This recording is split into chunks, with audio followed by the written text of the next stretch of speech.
All right, hello, hello, hello. How's everybody doing today? As usual, except not as usual on Fridays, I'm your host today, Richie T, also known as Richard T. I'm taking over for Josh today. He had some stuff to do for the business, so I told him that I would stream for him since I had to work today anyways. I was here. I was in the neighborhood, whatnot. So what am I streaming for you guys today? Today I'm streaming the deck that I've been playing a lot of and I think is my personal preference for best deck, and maybe not best deck, but my personal preference, if I were to go to a modern tournament today, what would I play? It would probably be this deck, which I refer to as Mono Red Prowess or Blister Burn, as I like to call it, because that's what Jim Davis called it, and that's who I got the deck from. So let's go over the deck, shall we? For the mana base, it's pretty straightforward. We got 14. In paper, I just play normals, but here I'm playing snow covereds because technically there's no reason not to play snow covereds. And then we have 2 Sunbaked Canyons and 2 Fiery Islets to try to help prevent flooding. The way this deck loses a lot is by drawing a lot of lands, for example. So next up, the first thing we're going to get to is our creatures. We got 4 Soulscar Mage, which is basically it's probably the best one drop in the deck because it's a 1 mana 1/2 with prowess, but the -1/-1 counters is actually super relevant when you're trying to kill bigger creatures such as like Primeval Titan or Worm Coil Engines or maybe a big humans deck. We got 4 Monastery Swiftspear as it's definitely a contender with Soulscar Mage as it's a 1/2 with prowess, but it has haste as opposed to the -1/-1 counter. Both are really powerful though. And then we have 2 Blister Coil Weirds, which while I love this guy, is definitely the worst one drop in the deck, as he's only a 1/1, but he does have this like pseudo vigilance ability where you can untap him. So, they all got their ups and they all got their downs. So, what spells are we going to be using to trigger prowess on these guys? Well, first and foremost, of course, we're casting Lightning Bolt. We're a red aggressive deck. We got to have 4 bolts. But 4 bolts isn't quite enough for our deck. We want 4 Lava Spike also, just to really get the point across that we're trying to kill our opponent. On top of that, we have 4 Lava Dart, which is really the card that... This was a deck beforehand, but Lava Dart's really the card that pushed this deck to what I would consider Tier 1 status. It's because it's essentially 2 spells. It's essentially a shock, but you also have to sack the land, which doesn't seem that great. But when you think about prowess, it's actually basically your Boros Charm. It's 1 mana, sack a land, deal minimum 4 damage if you have one of these 10 creatures, or a Bedlam Reveler, which we'll get to in a minute. So this card has an obscenely high power level, and is easily one of the best cards in the deck. It also just helps pick across a lot of smaller creatures, such as Snapcaster Mage, Thalia, anything like that. I'm also playing 2 copies of Gutshot as basically a free first activation of Lava Dart. It is worse, and in this slot, a lot of other people are playing things like Burst Lightning or Forked Bolt or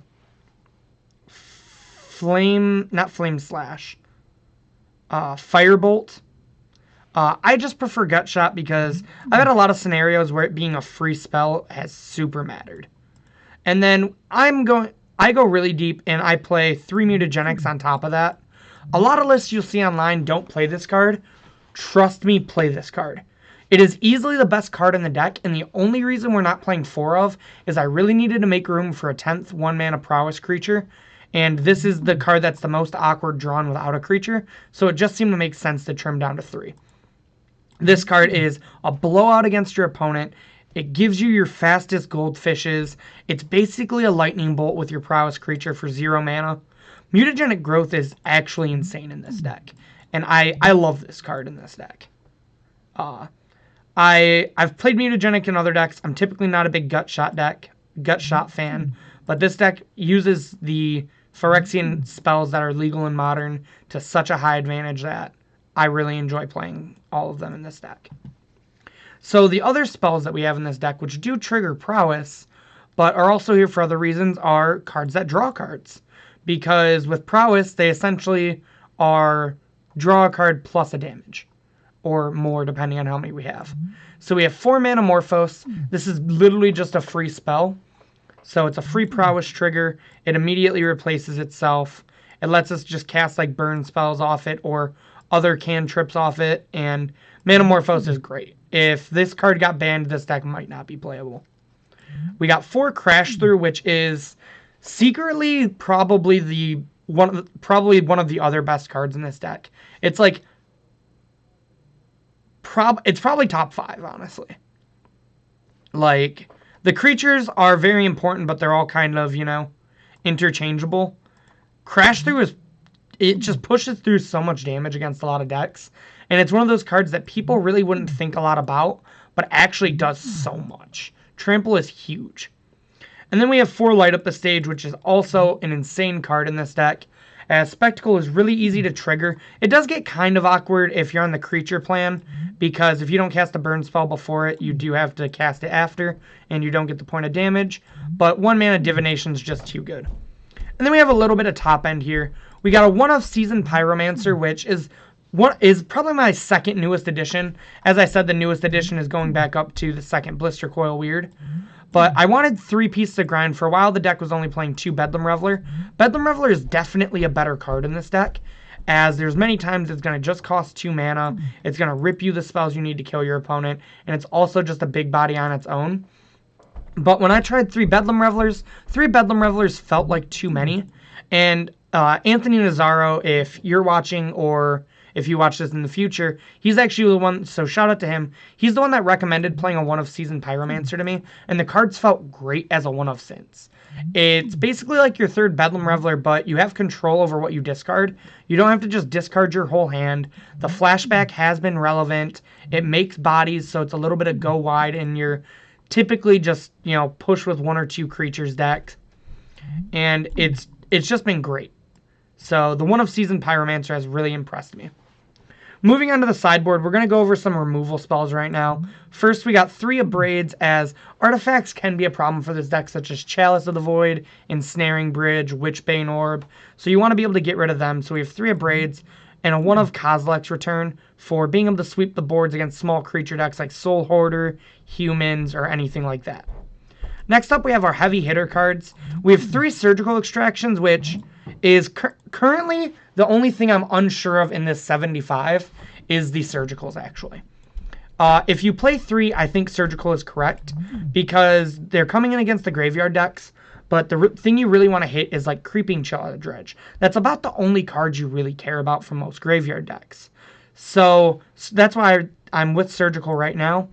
If I decide I only feel like I need 2 pieces of graveyard hate against Dredge, though, this Surgical can either become another Kozilek's Return or another Dragon's Claw, and these would probably become Tormod's Crypts, because I don't like the idea of just 2 Surgicals, and Tormod's is also a more proactive card. It will trigger our Prowess, for example.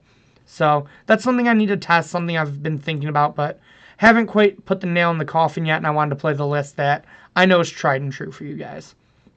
We have a 1-of Shenanigans, as I really like having 4 pieces of Artifact Hate in the sideboard, but don't really want 4 Abrades. I wanted something a little more flexible. At first I was playing Pillage, but then when I was able to add Blood Moon when I didn't need so much Graveyard Hate, because I was actually playing this deck during Hogak. And a lot of people thought this deck was dead when Looting got banned, because the known version was really the Looting Phoenix version. But Ryan Overturf is actually the person that really pioneered this, straight prowess list, and I'd actually seen this before he started talking about it, but he was the one where I seen really put this deck on the map, and a lot of the Phoenix lists were playing as Shenanigans in the sideboard. So when I ended up being able to add Blood Moon when I got to cut some Graveyard Hate from Hogak rotating, I changed the Pillage into a Shenanigans because it's just the most lights out card you can play. Potentially Shattering Spree could be in the slot, but I really like Shenanigans as it's basically a guaranteed prowess trigger. Next, we have 2 Blood Moons, as originally these were Alpine Moons, but Amulet Titan is back in Modern, and so you just want something that deals with that deck, and unfortunately, Alpine Moon isn't quite good enough, so we're back on Blood Moon. It can be a little slow against Tron, but you typically have a good Tron matchup anyways. And lastly, for the heavy hitters, We have 2 Dragon's Claws. As I mentioned, I could see if you're not worried about graveyards or if only 2 pieces feels fine. I can see going up to a 3rd Dragon's Claw, as there has been a lot more burn lately. This card's just great against burn. And then our last slot is we have a little bit more top end, a little bit more grind. We got 2 Shrine of Burning Rage, which this card is great. There's a lot of times where I'll just get to 3 mana. This will have like 2 or 3 counters on it, and I will literally never play another spell that puts me below 3 mana, because this card alone will just win me the game. Or just, I don't want to take the chance of when my opponent has to blow it up because they don't want to worry about it anymore, I want to be able to dome them for like 5 or 6. This card is so much damage for its mana. And then we got a 1 of Hazoret. I was originally unimpressed with this card, but as of late, this has been one of the best cards in the deck. When you hit 4 mana, which does happen and can happen because you do see a lot of cards, playing a Hazoret and attacking with it, this card's so hard to deal with in Modern. It has a nice late game with you being able to discard and deal 2 damage. So this card just really goes over the top.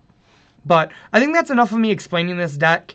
I know this was a little bit of a longer one because I am pretty passionate about this deck, as I have been playing it for a while and tweaking the numbers and everything. But before we get to the game, so I can show you this awesome deck, how about we hop over to momsbasementgames.tcgplayerpro.com so I can tell you guys to come here and buy your singles. Mom's Basement Games should have pretty much everything that you're looking for, and will also be competitively low on prices. If you're looking for any type of lands, Mom's Basement Games has you covered. On top of that, if you're watching on YouTube in the future, check down in the description box below for all the links that I'm going to talk about, but also try to tune in live to our Twitch sometime. We'd really appreciate it. On top of that, everybody watching on Twitch right now and on YouTube in the future, thank you. Try to check out our social media sometime, though. Give us a like on Facebook. Follow us on Twitter at MomsBasementMTG. And for everyone watching on Twitch, check out our YouTube channel at some point. We have the best standard, modern, legacy, vintage, commander, and pauper content available. So check us out sometime. On top of that, I would super appreciate it if you guys gave me a follow on Twitter. My Twitter is at RichardTMTG. I talk Magic, League, memes, music, anything else you want to talk about, hit me up on Twitter. I'm always willing to talk. On top of that, if you're looking for another form of social media to find us all on, you can find Mom's Basement Games on Instagram at Mom's Basement Games, or you can find me on Instagram at RichieT2196. But alright, I think that's enough of me talking. How about we get to burning some people out? Let's mono Red Prowess some people. So yeah, as I was saying during the deck tech, I was on this deck during Hogak, and it's stepping off it because I just decided when I wanted to play Hogak for a while. And I ended up going to Tron after the first banning because I got rid of the deck. But then, after rotation, I think Tron is still a fine choice. But Tron, anytime anytime Valakut is a deck, Tron is always in kind of an awkward spot because it has a kind of rough Valakut matchup. Gotta hit our opponent with the GLHF. So I've been setting Tron aside for this deck recently, and I haven't really looked back. Okay, this hand is great. So we got a Soul Scar on 1, then we can follow it up with a Manamorphose, Lava Dart, light up the stage. This hand is muy grande, as the kids say. Seems weird to see snow-covered island or snow-covered mountains, because as I said in paper, I just play with traditionals. Like I said, they don't make a difference, but there's technically no downside to playing snow-covered, and they would make your opponent think maybe you're like Scred, or maybe you're playing some type of snow card. So here we're just going to lead with our Prowess creature and then pass it on to our opponent.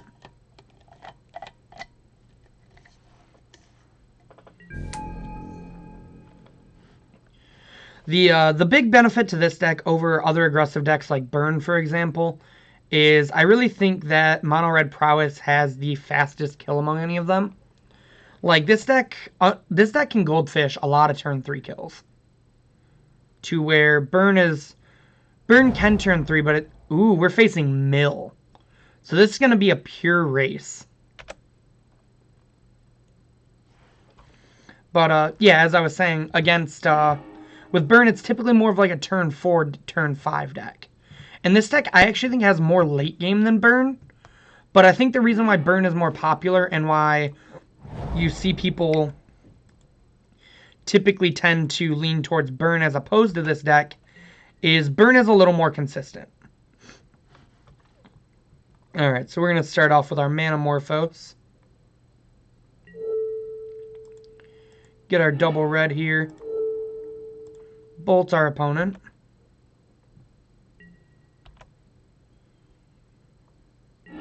Then we're going to go ahead and Spectacle this light up the stage. And we hit Manamorphose land. Okay. So those will be good for next turn. Hit our opponent for 4 and pass it on.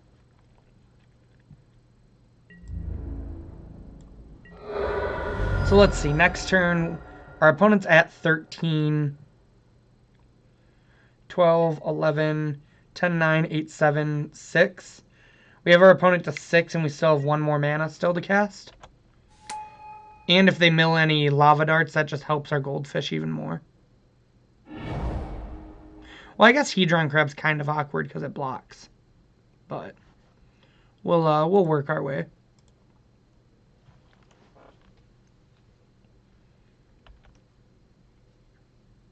We can always lava dart the Hedron Crab out of the way if we need to. Mountain Bolt crash through.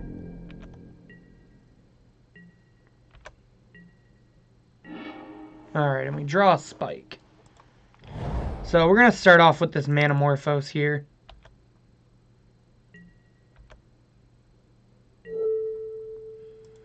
Go ahead and add double red as we're not any other color. So I think we're going to start by spiking our opponent. 3. The other funny thing is our opponent fuels our Bedlam Reveler really nice for us. Then we'll Spectacle this here, light up the stage.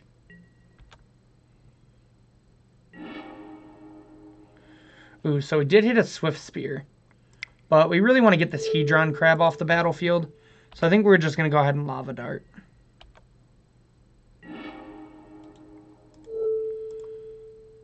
Flash it back.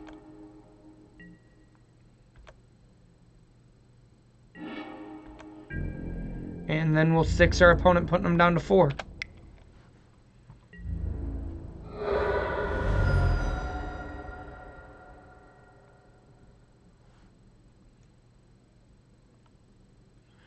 Alright, your move, opponent.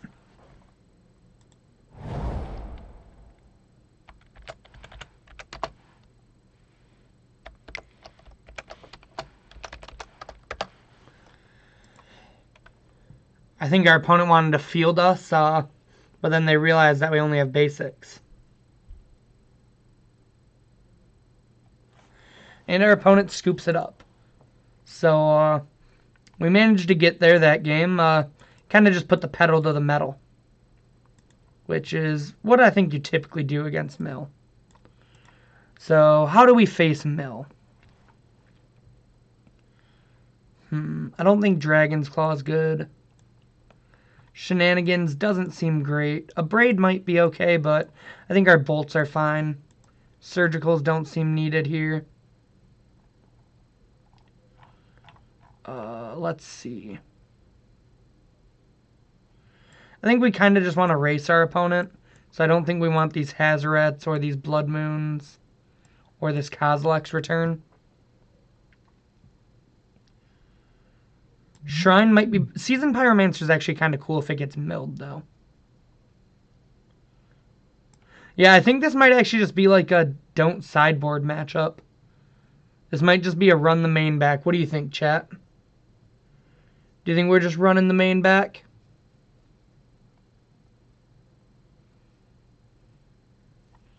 We're against blue-black mill, so... I think we're just trying to race, and I think all these cards in our sideboard don't help us race.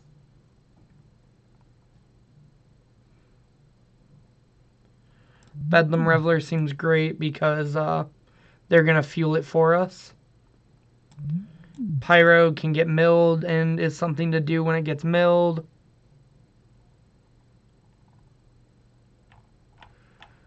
Yeah, I think we're going to go ahead and run it back.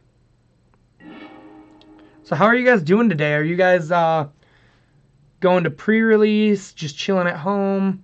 I'm going to stream for you guys and then probably head on out after that. I don't think I'm going to go to a pre-release. Just, I'm interested in this set, but I don't know what I'm interested in yet. Is kind of the problem. So this hand, unlike Burn, I actually tend to keep a lot of one-landers. Because the main thing is you really want your prowess creature. So like we have a bunch of cantrips in this hand, and we also just have a bunch of sheer damage. So our opponent goes Swamp and pass. Probably means Fatal Push, unless this is actually an Inquisition. Nope. So I'm suspecting a Fatal Push, but not much we can do about it. I think we just got to play the Swift Spear and get in there.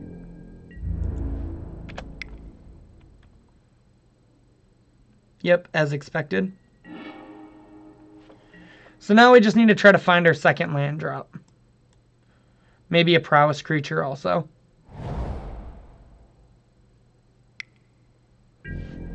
Opponent chooses not to shock.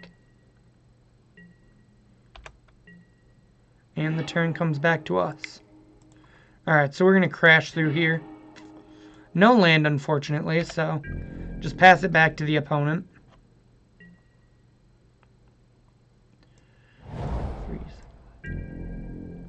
We do have an essential, or basically 13 points of damage in our hand, though.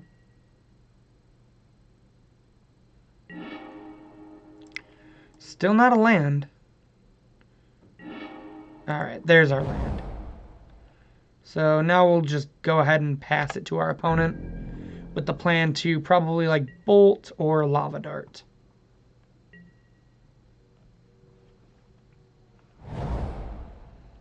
Land from our opponent. And back to us, we're just going to go upstairs. Okay. So here, we're going to start with a Manamorphose, because if we can find a prowess creature, this hand gets a lot better.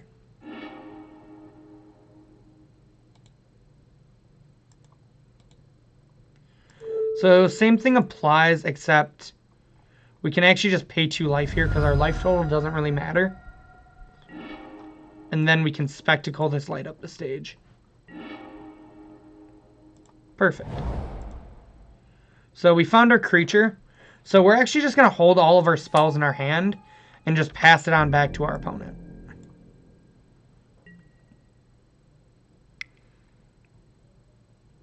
Our opponent's at a pseudo 6.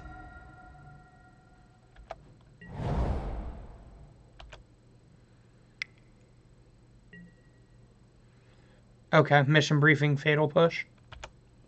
Yep, not much we can do about that.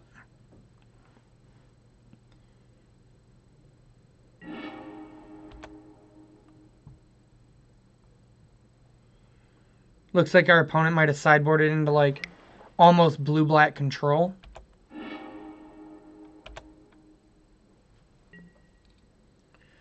So EOT here, we're just going to Lava Dart our opponent. So it's just like a hard cast. Oh, it's a bridge. Okay, opponent. I see what you're trying to do there. Alright, so yeah, we're just going to Lava Dart him here.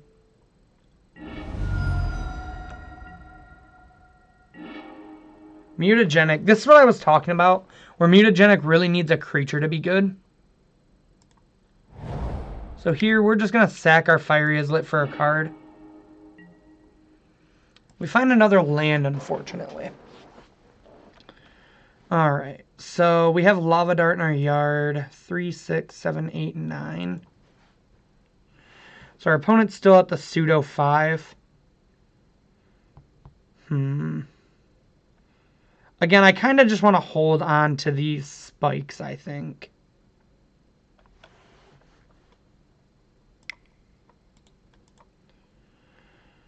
So we play a land, we play creature, spell, spell, spell.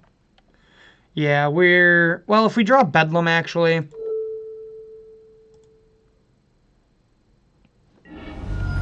So we're going to fire off one of these spikes in case we draw Bedlam Reveler. We just want to make sure to leave at least one in hand in case of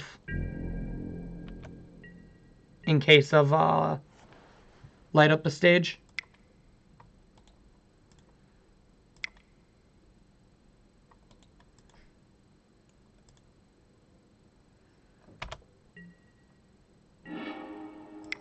All right. We'll fire off a crash through here. Draw a gut shot, which puts our opponent to an essential 4. And we'll just spike him again here. And then pass it on back.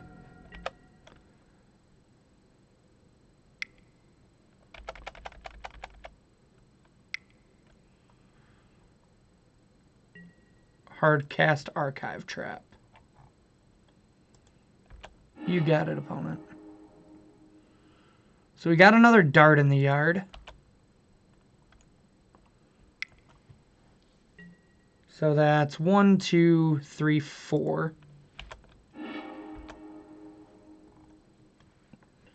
All right. This is starting to get closer.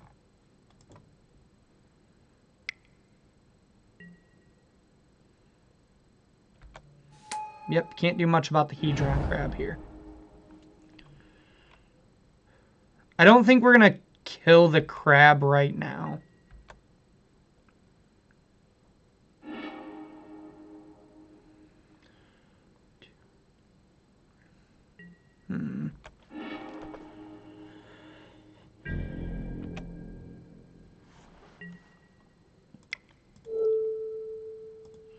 So I think we're going to lava dart our opponent here. 3, 4, 5, 6, 7.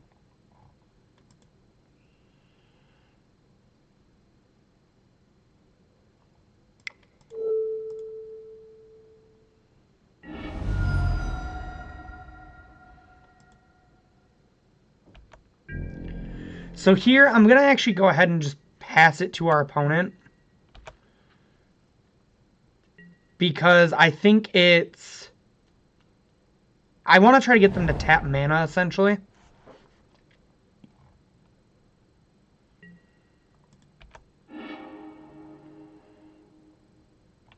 So they milled over a Reveler.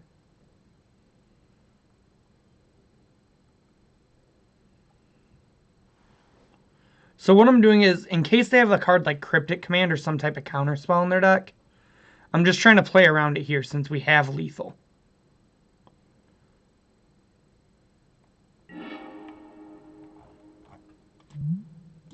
Okay, well, we got to try to do it in response to this.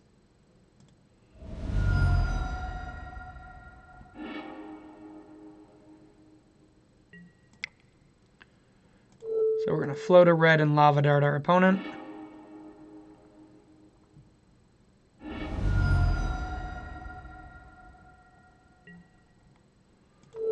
Lava dart our opponent. And there should be one more somewhere.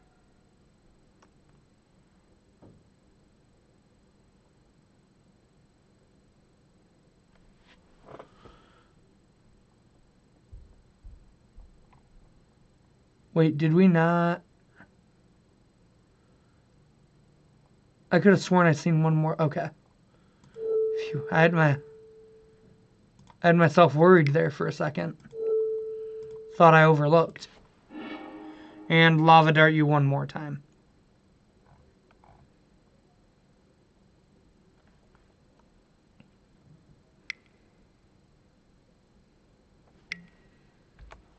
Ooh, don't be another brutality. That actually punished me so bad.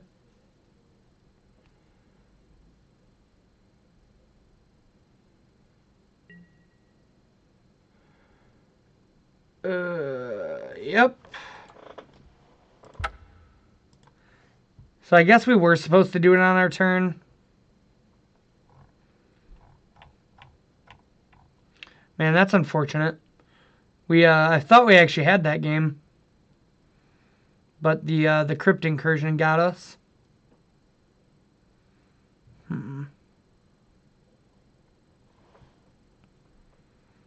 I think I liked how our deck operated. I think being on the play would be better. I could see maybe wanting some artifact hate, but I really don't know that I want to lower our deck strength. Like, I think I prefer everything being able to go face. I would like to be on the play. Okay. This is another one of those hands where we really need another land, but one we can't really mulligan.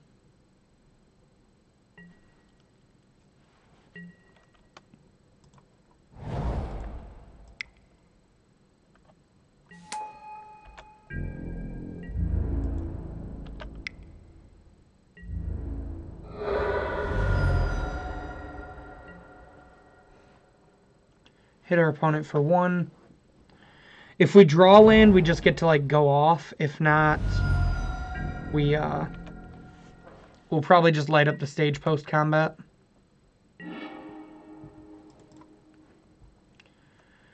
Man, they're telegraphing it so bad. I really want to light up to try to hit another land, but I can just tell my opponent has Fatal Push. There's no way they shock there otherwise. Yeah.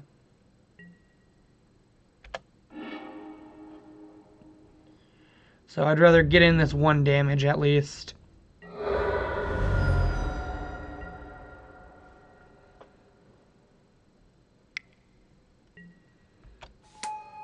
Hedron Crab. And a Swamp.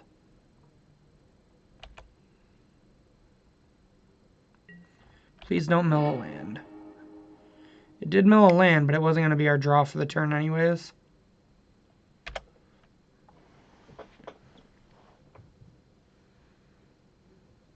Mill's a deck is a deck I've always kind of felt is underrated when built properly. Like, I forget, there was a Japanese team that was really big on Mill for a while. I remember mainly because I was actually considering it for a tournament. Alright, so we're going to Manamorphose here.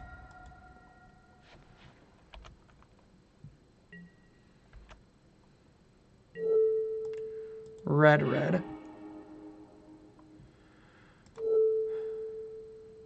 Alright. With us drawing another land makes this Lava Dart a lot less awkward.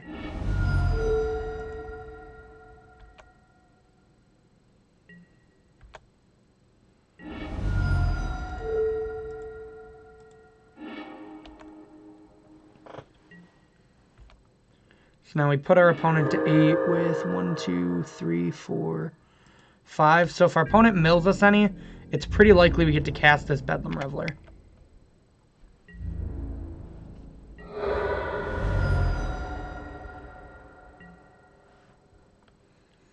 Alright, you're at 8, opponent. Go ahead. So no mill from them. Swift Spear's a solid draw, though.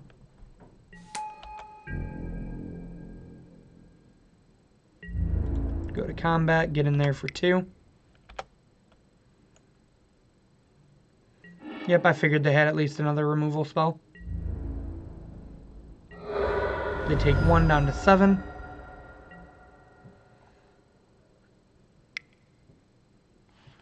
And again, we're just trying to set up this Bedlam Reveler, hopefully.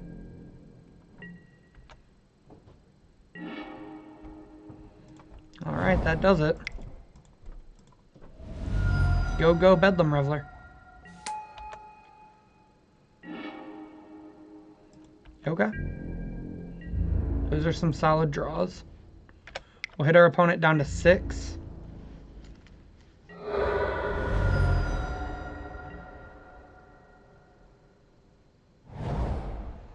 They draw Field, so if they have Archive Trap, they will get to field us here. Yep. So I'm expecting to get Archive Trapped.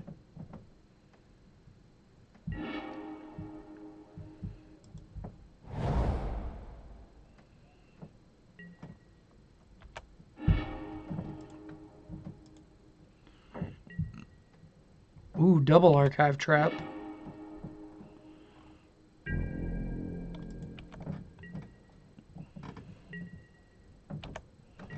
So how many darts do we have in the yard? We got 1 dart, 2 dart, just 2 dart. Alright. So we're going to try to go to combat. We're going to attack.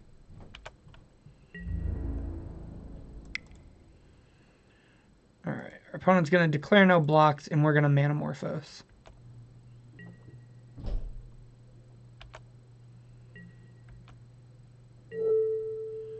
We will add double red. And we will then Lava Dart our opponent.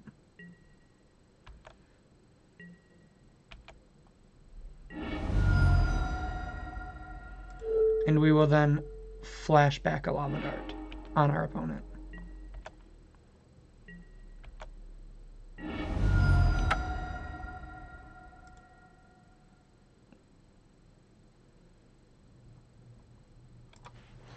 Our opponent said GG's, so we got there. Alright, starting out 1-0 with the mono Red Prowess after beating Mill. Again, that's a racing matchup, and our race is typically, like I said, there's not many modern decks that can race us. I think the only ones that can are like the Storm variants. Twiddle is even a little slower. Typically, they're more of a turn 4 deck. But traditional Storm can have a turn 3 with the right cards and right setup. So I think this and traditional Storm are the decks that can turn 3 the most consistently. Even though that game wasn't a turn 3, but you get what I'm saying. Alright, we found ourselves another match.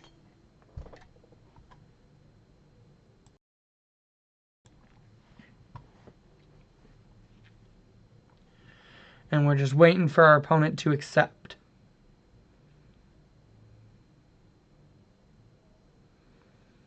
Four, 3, 2, 1, and opponent, why didn't you show up? I wanted to battle. How's everyone here in chat doing?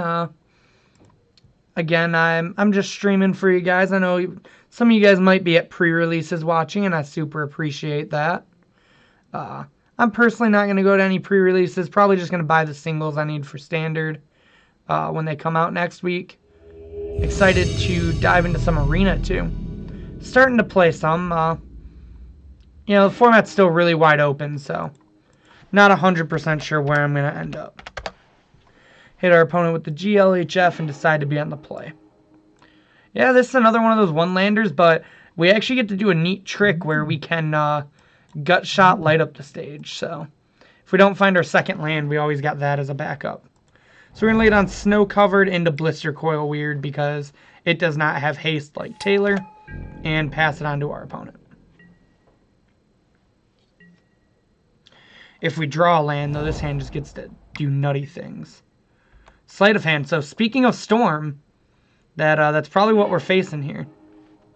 Battle of the Goldfish. Alright, there's the land like we wanted. Alright, so we're going to start with a Manamorphose. This isn't exactly a really goldfishy hand, but...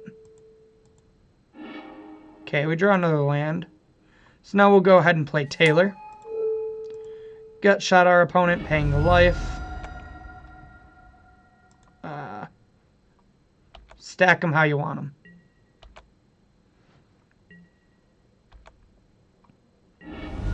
Then we will spectacle this light up the stage.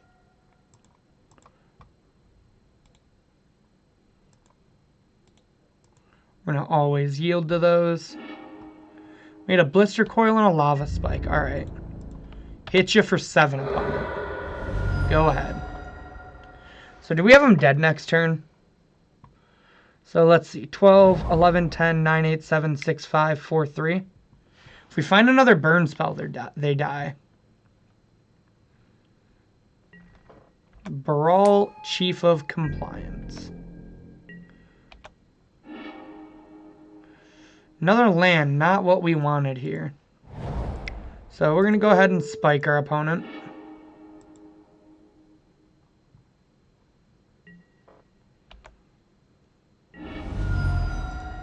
And we'll go ahead and spectacle this light up the stage again.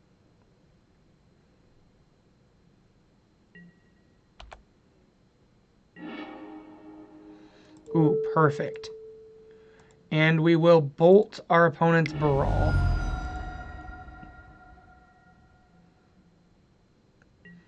This lets us get in more damage, so. We will then go to combat and put our opponent to 1, telling them to turn 3 us here. And like I said, if we, imagine if instead of that land we drew the Manamorphose, our opponent was literally dead that turn. So that's what I mean by this deck has some pretty insane turn 3 kills. Our Storm opponent's at 1, forced to go off here. We'll see if they can do it.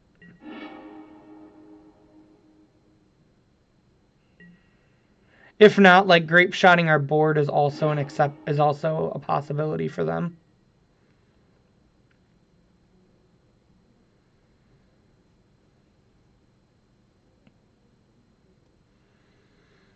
Is that technically a called shot?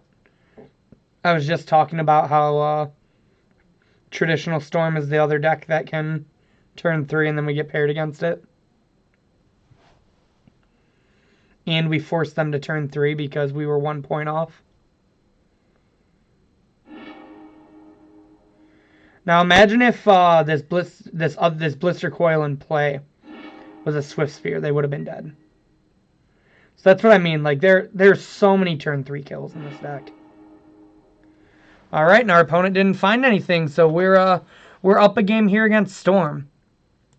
This is one of those matchups where we'll see if we need 3 pieces of Graveyard Hate in order to see enough, or if potentially 2 pieces is good. Hazoret and Blood Moon don't seem great. Kozilek's Return is a maybe. It does clean up Zombie. It cleans up Goblin tokens really nice.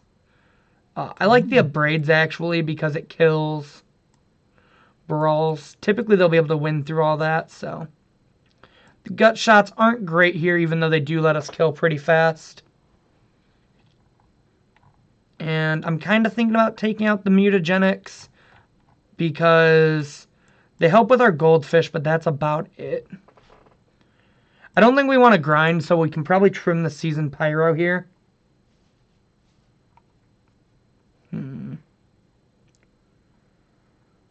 Lava Dart gives us our fastest kills.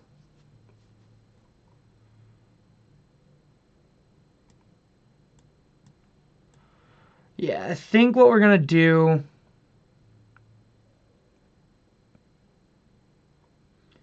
I don't really see them trying to Goblin us. I see them trying to kill us. But maybe we just don't have the time to, like, crash through all the time. Yeah, you know what? We're actually going to trim a crash through also and bring this back in. Or you know what? No, we're going to trim a Bedlam Reveler. We just don't have time for this stuff. We're actually going to take them all out and bring in a Mutagenic also. We just really need to get our opponent dead. If we get into a grindy situation, I feel like they're definitely going to win. So, what do you think about this, chat? How do you feel about just trying to get Storm here? I think we need to get them while the getting's good.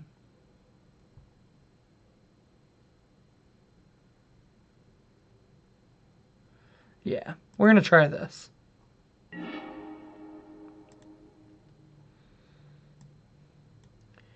Well, this hand doesn't get our opponent. This hand's only 13 points of damage, and really any 7 with a creature is almost an automatic mulligan. Our opponent mulls the 6. We're going to go ahead and join him here. Yikes. We're going to be going down to 5, just like our opponent. Okay, but this 5 is much... Well, it's better, but it's also awkward. So we need another land, and what are the 5 we're keeping?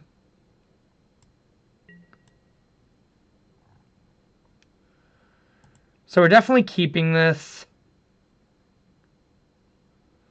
I think we're going to ship the Manamorphose and the Blister Coil. Because I feel like we need to be interactive on the draw. Well, so much for being interactive, I suppose. We'll just Blister Coil and pass. And this is what I mean by this deck's a little more inconsistent than your traditional burn deck. But as you've seen, like, we put our opponent to 1 on turn 3 pretty easily. Electromancer. So we definitely have to kill this. Hopefully we draw a land. Not a land, but we are just still going to bolt this and then get in for 2. Technically, we should have... Just a small sequencing thing on my end. I should have attacked and then before blocks bolted, because this would be untapped. It doesn't really matter much in this matchup, but just want to be technical. Yep, I sense a big empty coming our way. Yeah. So definitely want the Kozilek's return in this matchup. Well, tailor it up and yeah, we're just gonna pass. We can always surgical.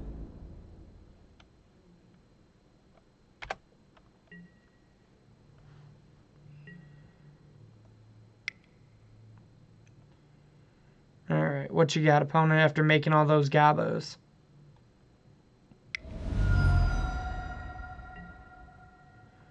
Braid on the tailor. Well, that's rude.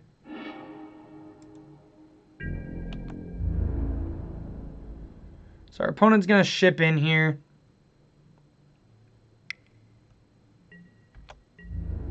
We're going to go to blocks. And then we're going to go ahead and surgical our opponent's Electromancers, because that's the way they're most likely to be able to set up to beat us.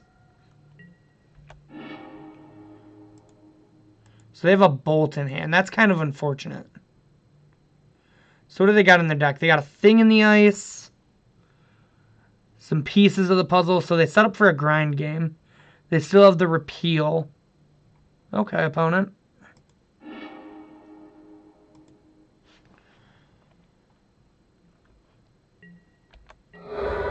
So that means our next Swift Spear will not be long for this world. Well, one of them will be. Alright, get out there, tailors. And we're going to attack our opponent with the Blister Coil Weird, because I really don't want to trade him.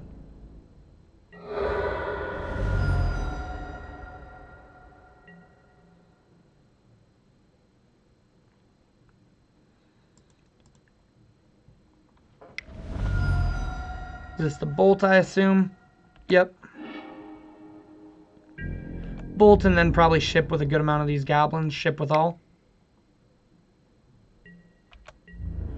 We'll go ahead and block one of them.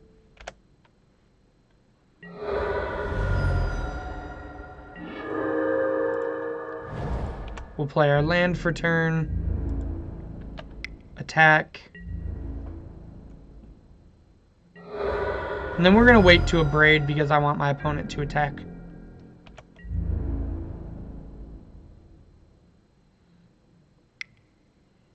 Yep, so they send in with all the goblins.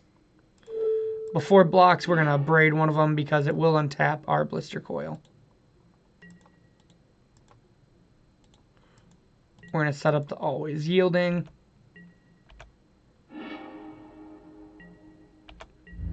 Then we'll go to blocks and we'll block these goblins.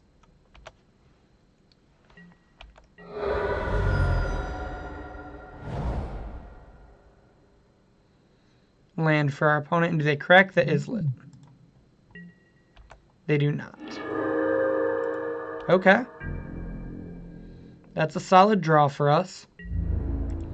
So we'll attack our opponent for 1.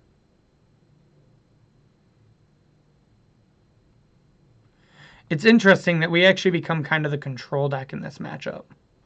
Especially when our opponent empties us.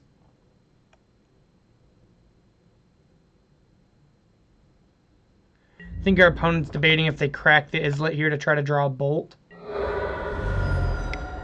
So we'll go ahead and spectacle this light up the stage.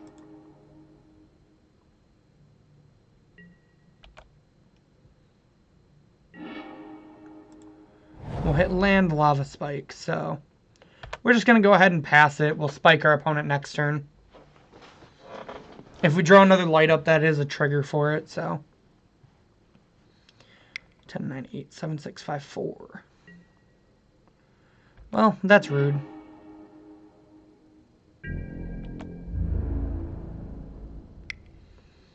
I don't think we trade with the goblin.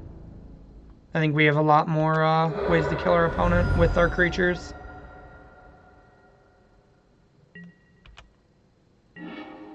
Ooh.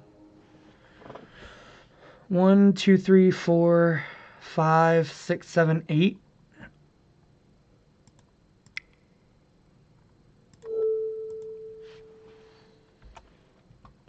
Well, we're going to go ahead and spike our opponent here.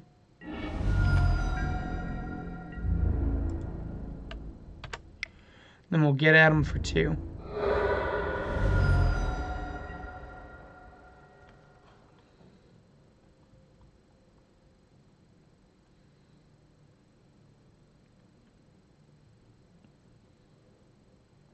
Interesting that they valued having 3 lands for pieces as opposed to just drawing the immediate card. Wow. That seems aggressive.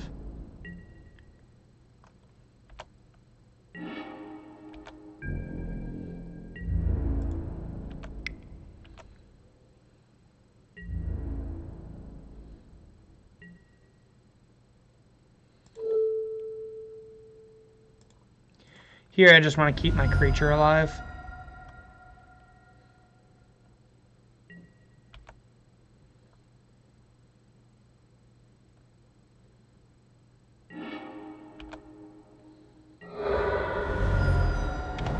Go ahead, opponent. Oh, did they draw gifts? That'd be pretty unfortunate for us. So this is going to be kind of an interesting gifts pile, because they're at 3, and we're at 5.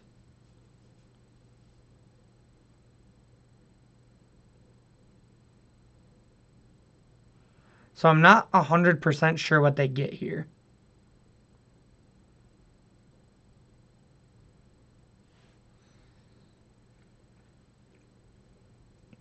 This has been a good game, actually. All things considered.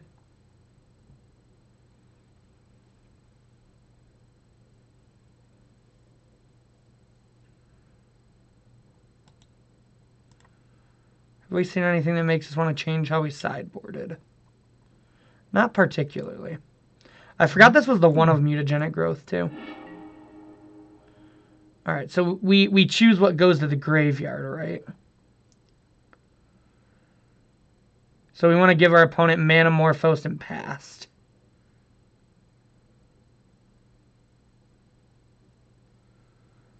Or what if we give them Past Ritual means if they draw a land, we're dead.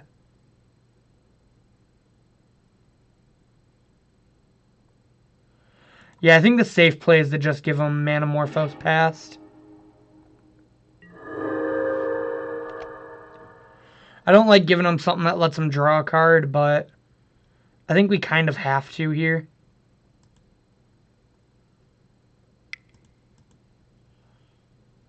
It's the only way to guarantee that they don't get to. Maybe it was to give them both rituals. So if we give them both rituals,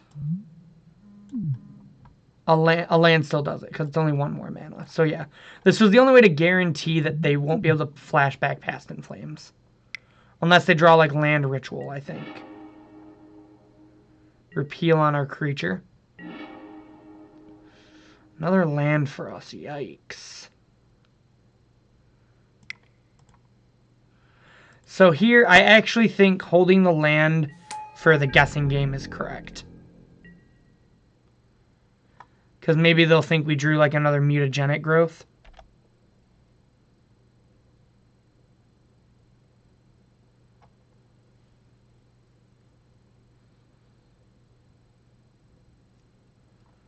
So the opt-in to repeal was really good for our opponent.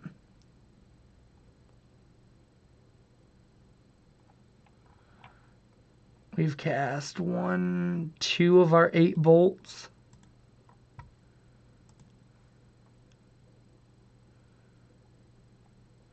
And 1 light up the stage.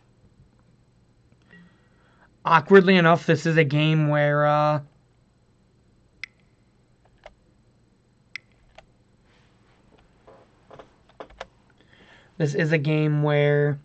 Bedlam Reveler and Seasoned Pyro would have shined.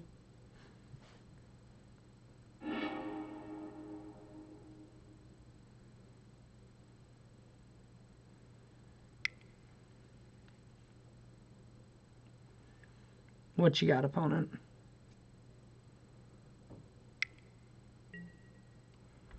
Pieces is pretty good. They hit Desperate Ritual, Opt.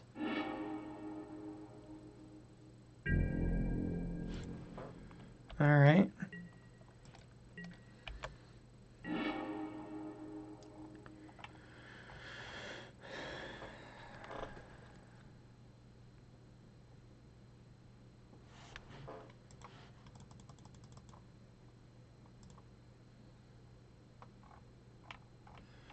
Man, that's awkward. So I think we hit our opponent for 1.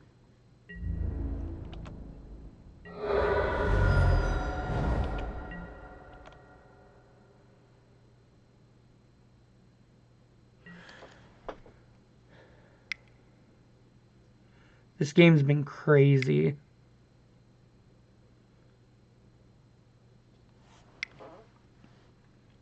Is this like a brawl?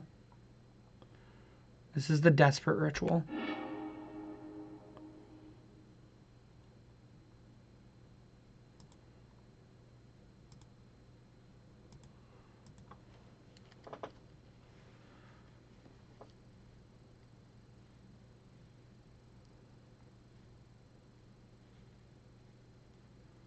Man, this game has been so close.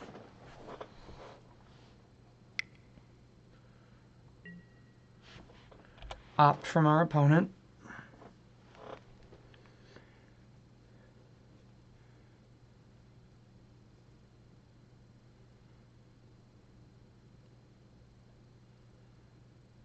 Notably, Surgical being an instant with Blister Coil Weird has been super relevant these games.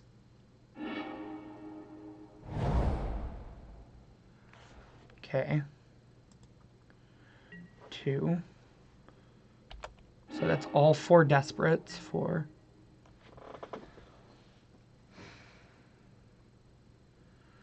So if we Surgical Desperate, we died a Bolt.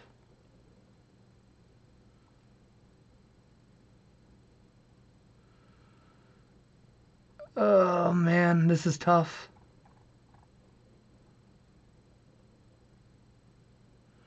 I mean, our only Surgical option is Lightning Bolt.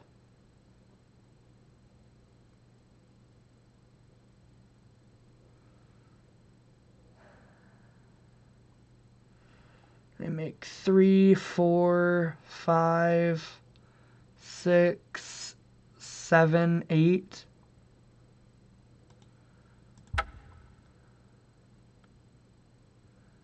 Yeah, there's no way we win. Oh wait, what if...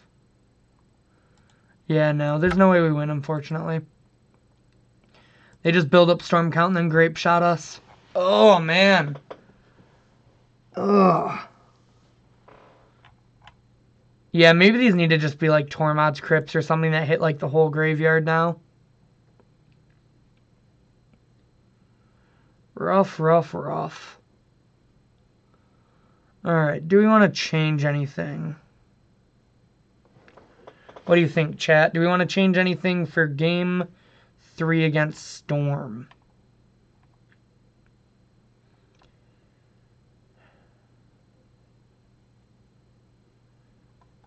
maybe...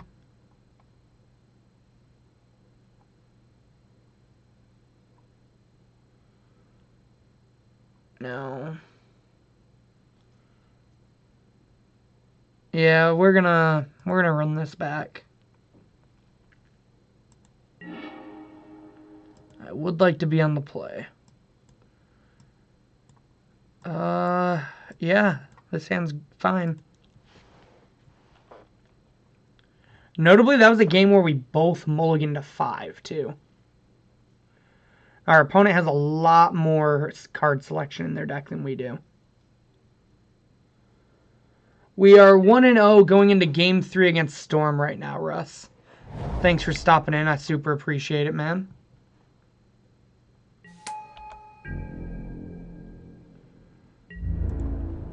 So, 1, 2, 3, 4, 5, 6, 7, 8, 9, 10, 11, 12, 13, 14, 15.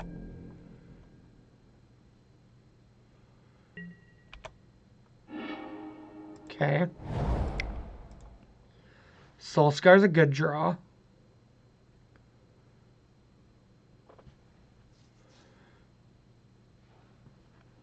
So if our opponent goes to bolt us, I think we're going to dart, flashback dart to keep Swiftspear alive.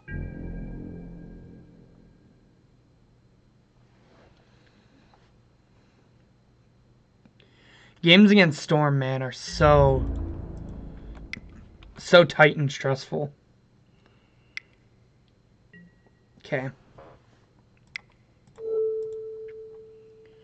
So yep, we're gonna go ahead and do the lava dart play.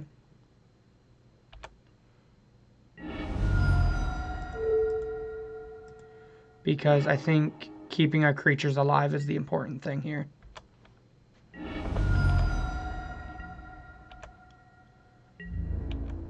Down to 11, our opponent falls.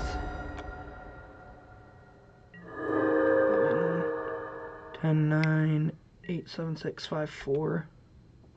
If we draw a burn spell, our opponent's dead. And them opting this turn means we're probably not dead.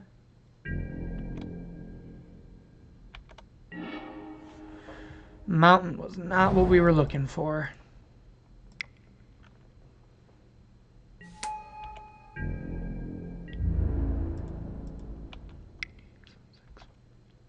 So this bolt's lethal next turn, and if we have to, we can cast it at a creature.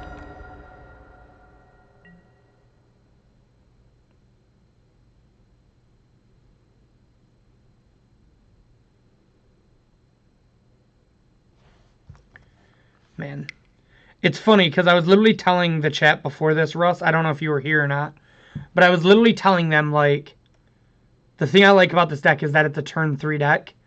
And the only other deck I feel that's a consistent turn 3 is traditional Storm.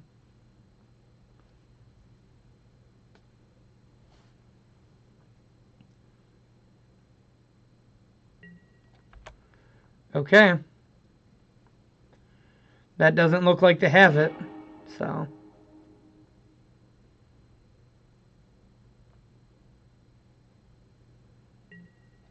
Okay.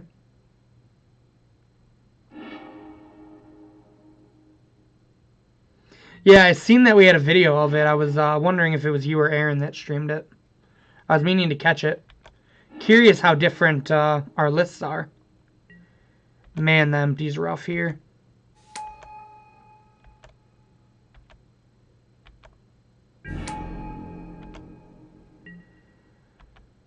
Okay.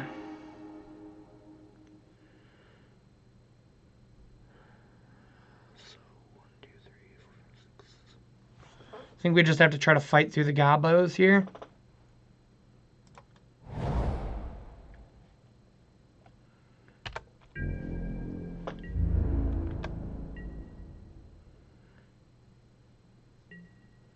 So notably, our opponent didn't have a land last turn either.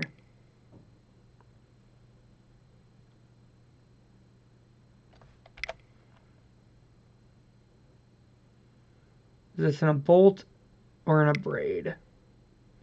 Looks like in a braid. Another ritual.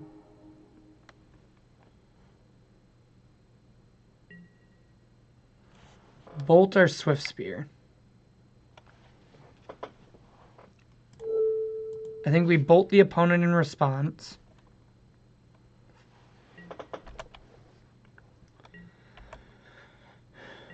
So there's not much of a difference.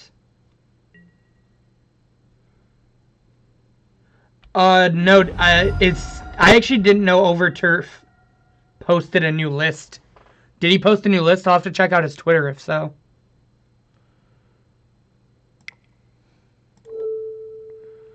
So we block 3, take 7, go to 13. I think this is hitting a goblin.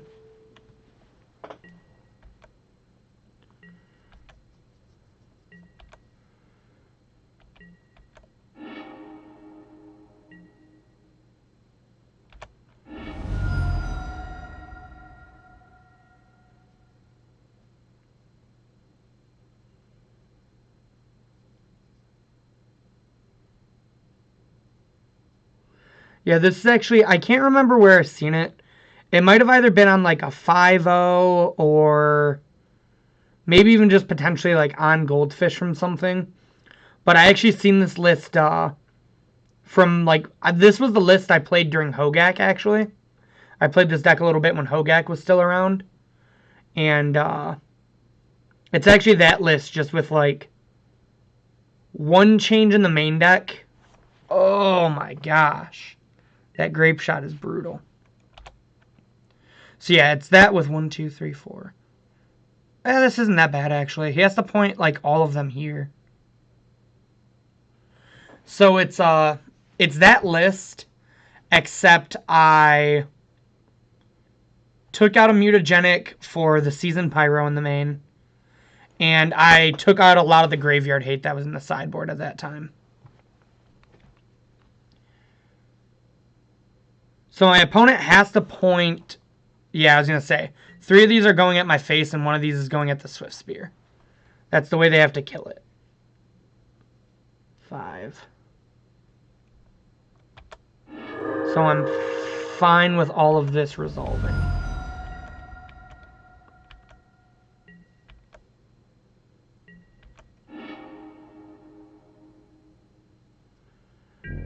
And then I assume my opponent attacks with like 7. I'm curious the number of goblins my opponent attacks with here.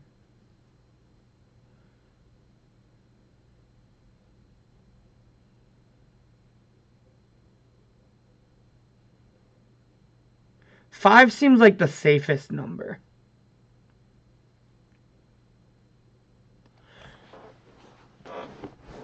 But 5 also seems really hard to kill me with. So we're gonna keep this lava dart in case we draw like a light up the stage. I'm fine taking 3 here.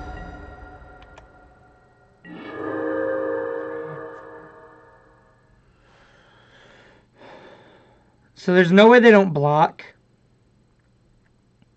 But I guess them blocking is the same thing as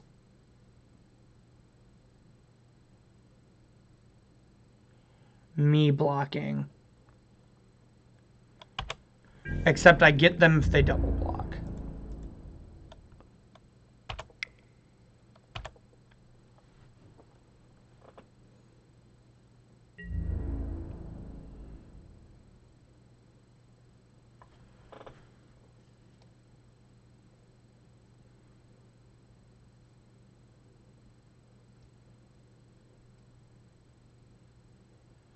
I was going to say, are you really going to play into the onboard trick?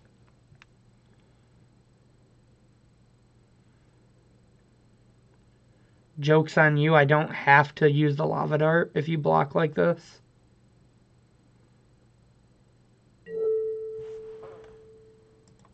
Sure, that's fine.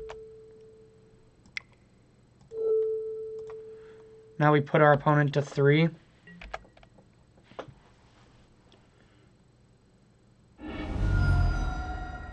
Hold on to this lava dart because the land matters more to me. Oh my gosh. I really have to click OK, not F6. Alright, opponent.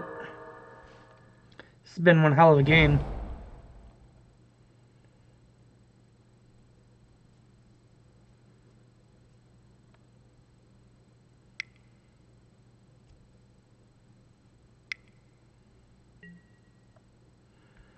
Yikes. That's a good one, opponent.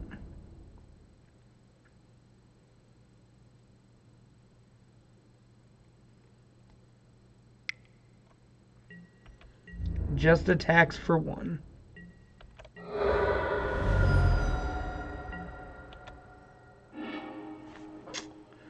That'll be how we beat Storm. All right.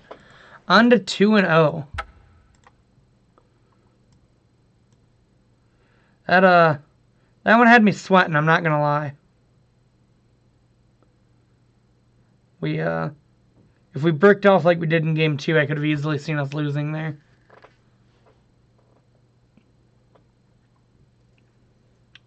So anyways, you mentioned the Ryan Overturf list. Now I'm really curious.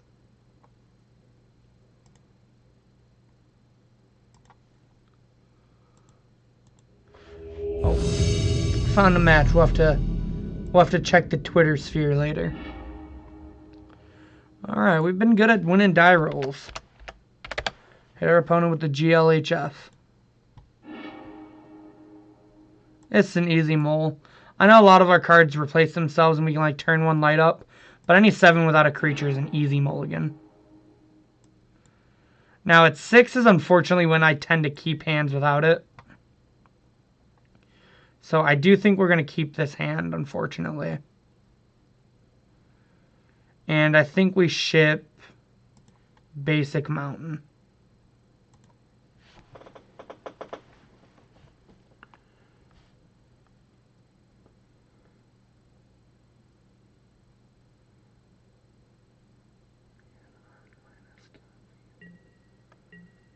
Yeah, I'm not playing Kiln Fiend, personally. I don't know, it just doesn't seem like I feel like I would have 4 Blister Coil Weirds in my deck before I had a single Kiln Fiend. Okay. So we're going to go ahead and cast this Manamorphose. Just really trying to find us some creatures here. Well. And again, this is the problem with mutagenic growth. Alright, dig us out of this mulligan, light up the stage. Well, we'll get to do it again next turn.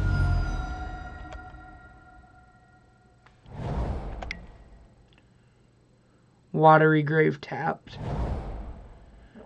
Into Island. We're facing Mill. Is this the same person?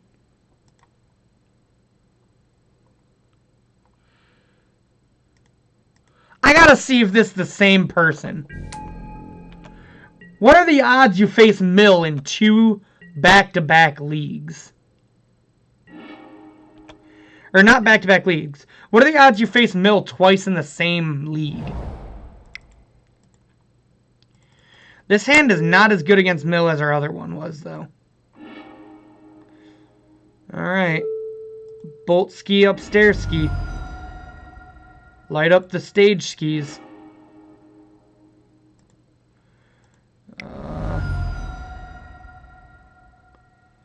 Light up, I guess, because we want to... Yikes, chat. We're not looking so hot this one against Mel. And we have the Field of Ruin target for him. Chat, I ain't feeling so good this time. This game's not going as well as the other ones did.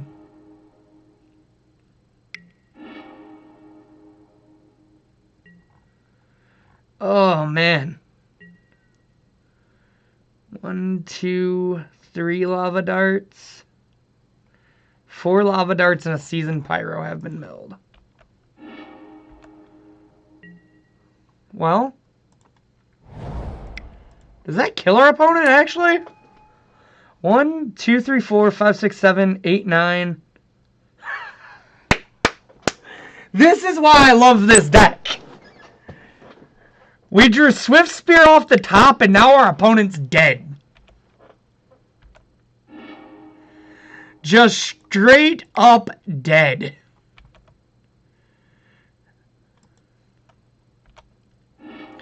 Notable, chat. Also the reason you play mutagenic growth in this deck.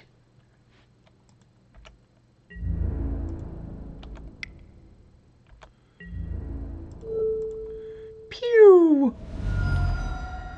Let's go, boys!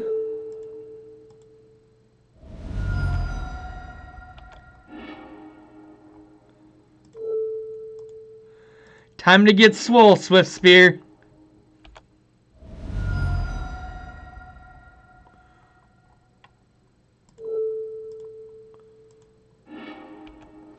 Pew pew!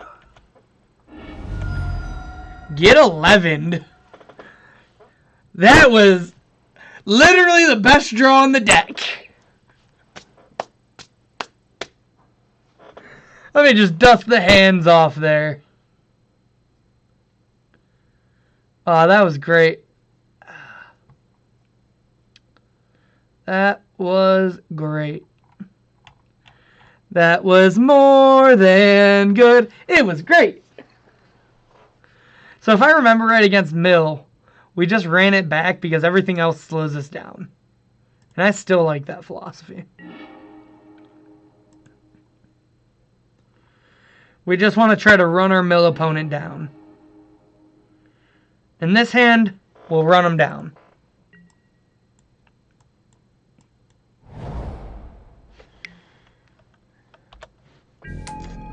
Well, this is when I wish we had a lightning bolt. Lightning bolt. It's not a lightning bolt. Good try, though, deck.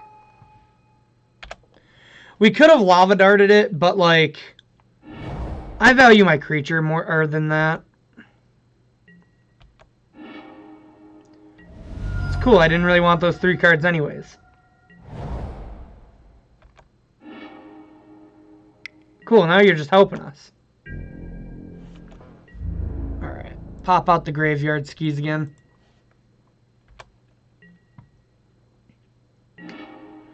Alright, let's see what we can do here.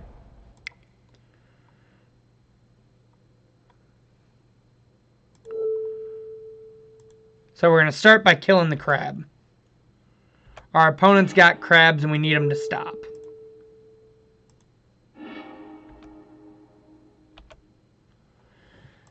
So I think what we do is we hit our opponent for 3. We hold this mutagenic growth for now. And then we cast light up the stage to try to find us some more friends. I said friends, not lands.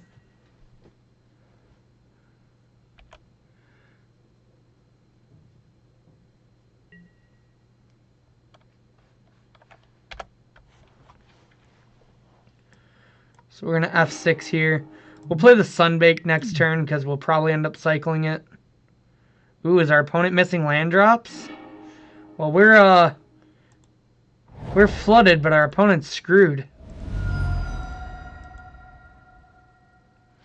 We're going to start with a Manamorphose here. Add in that double red. Then we'll play us a Blister Coil. So we're going to hold all our spells because they'll do more damage next turn. We'll hit our opponent for 2 and pass.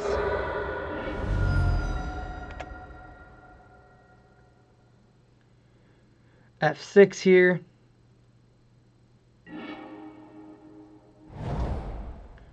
Our opponent found a land, put it into play tapped. So what do we got for damage here? Ooh. 1, 2, 3, 4, 5, 6, 7, 8, 9, 10, 11, 12, 13, 14. You know what 14 sounds like, chat? Exacxies.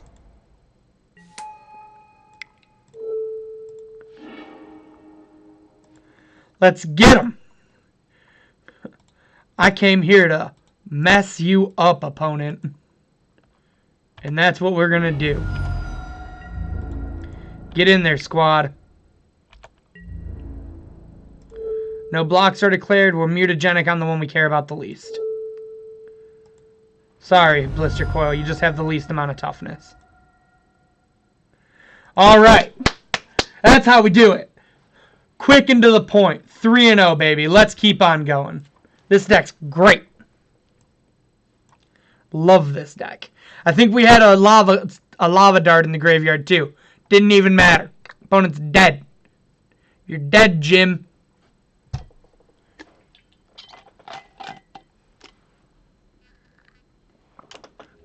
That's right, 3-0. Let's keep it going. I got places to go and tickets to earn. Damn it, we lost the die roll. That's fine. GLHF opponent. Hand's great, deck's great. Let's go. Verdant Catacombs from our opponent. Fetch, Shock, Thoughtseize. Do it. You're a wimp. Alright, Soulscar Mage, go. Please try to Lightning Bolt this, because I just want to double gut shot you in response. Oh, they put it into play tapped. I got so excited. I thought we were going to get them. Oh, they're Valakut. Well, boys, time to strap them thar racing boots on. Woo! Pew! Get out of here. This is my creature. It's my high ground now.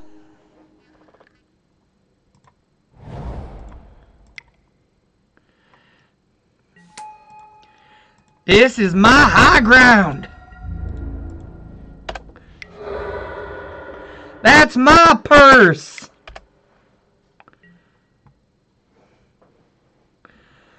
Three, 6, 9, dead.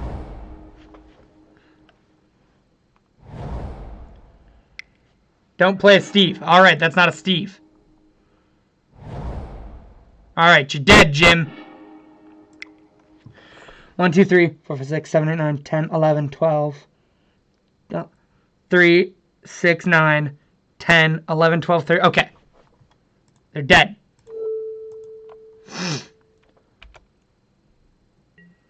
Super dead.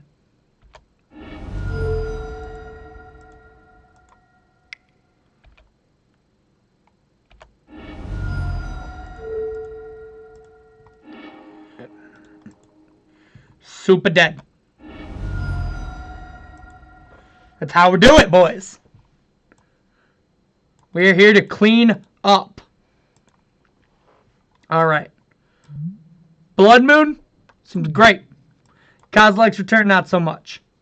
Upgrades, not so much. Shenanigans, not so much. Surgicals? Get them out of here. Dragon Claws and Shrines, we ain't got time for that. We gotta kill some people.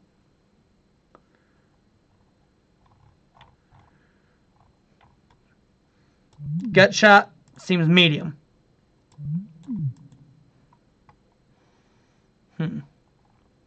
What are the cuts now? I think we take out Gut Shot. And probably Hazoret. I think we just want Blood Moons. Maybe Hazoret's better than Bedlam. Hazoret's probably better than the Seasoned Pyro, actually.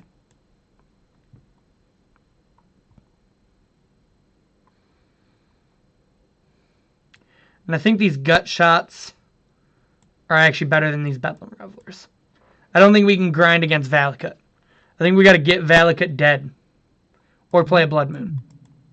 Blood Moon works too. I like it.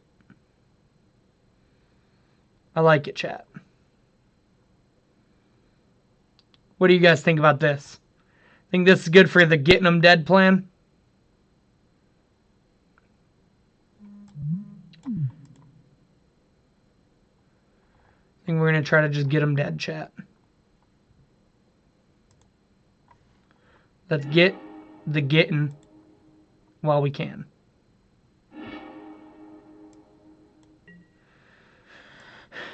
Well, this hand breaks my golden rule, chat. And I hate to say it. My golden rule is never keep a 7 without a creature. But this 7 light up the stages on turn 2 into a Blood Moon against Valakut.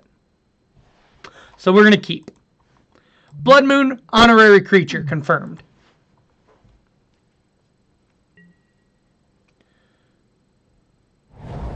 Nobody tell Reddit Blood Moon's actually a creature. Alright. I'm in for a turn 1 crash through here. Heck, no, we're going to light up the stage next turn. We just need to dig as much as possible for a land drop and then get our opponent.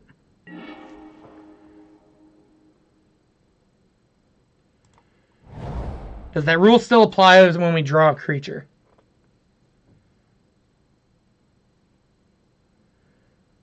Sorry, Kruk. That was in the middle of the 6.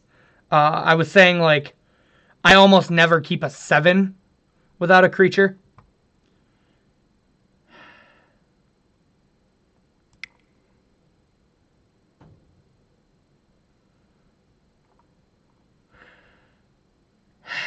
Wow, this is close. I think trying to dig as much for a land for this Blood Moon is better. Look, get out of here with your logic. We don't need... The jig is up, the news is out, they finally found me. My renegade is having made... Nothing... Ah, damn it. You had to flip, didn't you, Blood Moon? You had one job, Blood Moon, and it was to be a secret. Now you're not a secret anymore. Dang it, Blood Moon. We were so close, chat. Imagine if they played a Valakut. Or that Field of the Dead. It would have been great. Hazaret with a bunch of cards in hand. Not so great. Soulscar Mage. Great.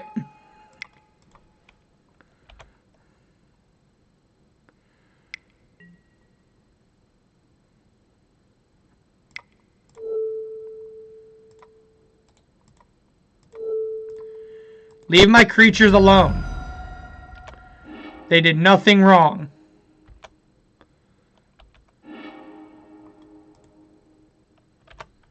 Go ahead, opponent.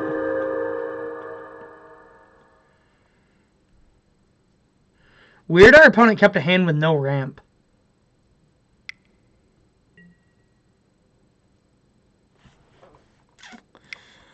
I told them to leave my critters alone. They're mine.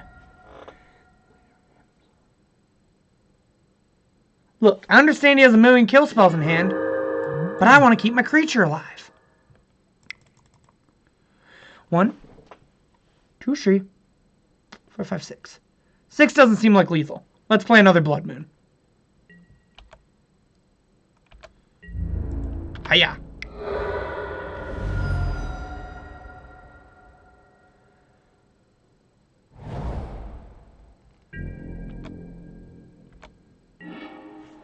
That's not a land. I kind of wanted a land. Hiya.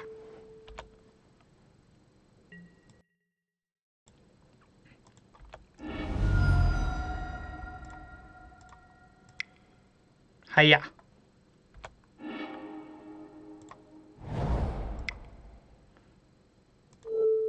Hiya.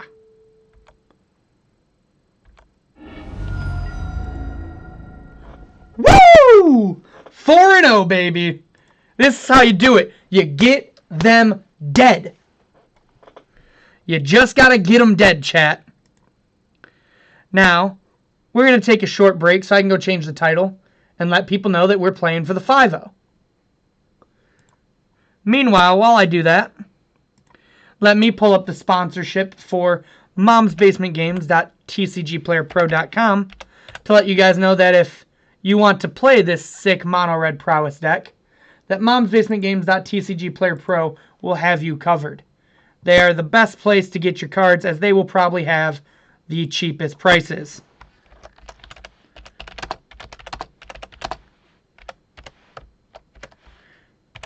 Had to change the title really quick. We're playing for that 5-0, baby. We're going to get that bread, fam. What do you say we get that bread? I'm kind of hungry. I'm feeling a little bread in my life. A little bit of grain. Let's get it. What do you say, chat? Do we get that yeet?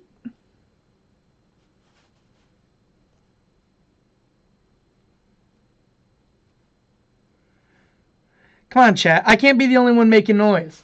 Let's get a little hype in the chat here. We're going for the 5-0, baby. If you haven't followed momsbasementgames.tcg player pro, or if you haven't followed Mom's Basement streams yet, you guys should definitely follow this channel. We have some great content, like this mulligan.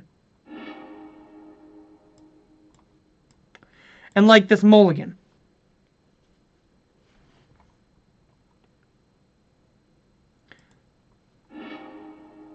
And like this keep.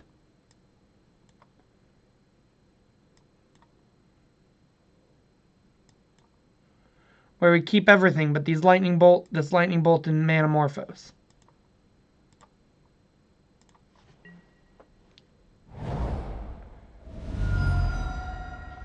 And our opponent shocks themselves and casts an Inquisition, which is kind of unfortunate on a mold of 5.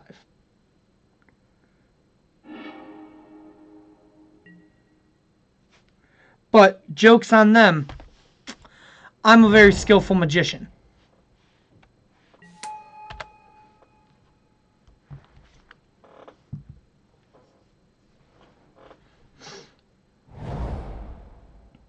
Look, man.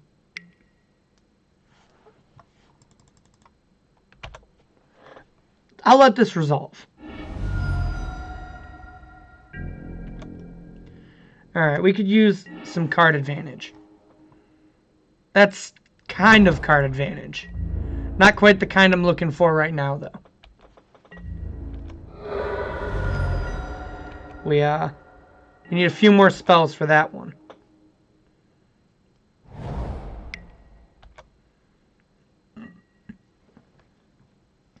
Facing Jund for the 5-0.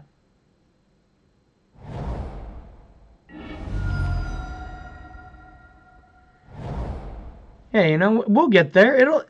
It'll get there. Give it some time. Okay. Okay, opponent. I see you. I see ooze.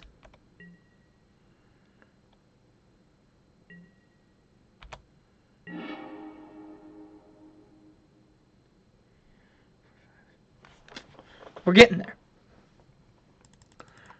Slowly but surely.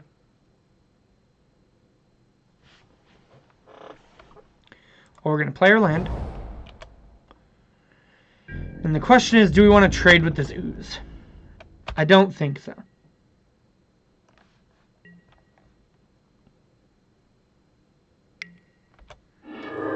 Jund is a really good deck when your opponent mulligans to 5.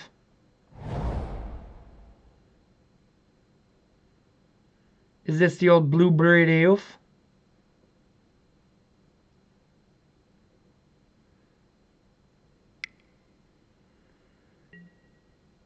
Haha! Oh, we have to discard a card. Well, I'd rather,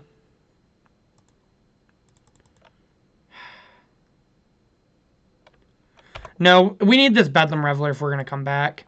I just have to let this happen.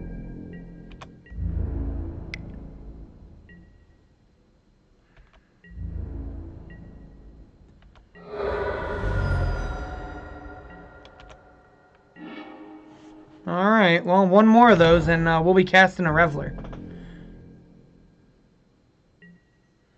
Hopefully my opponent doesn't know to eat my instants and sorceries.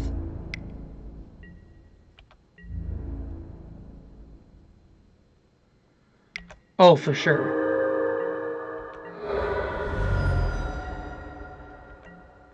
Land. Woo! Never mind, we were more than one off. I can't count. I'll learn to count one day, chat.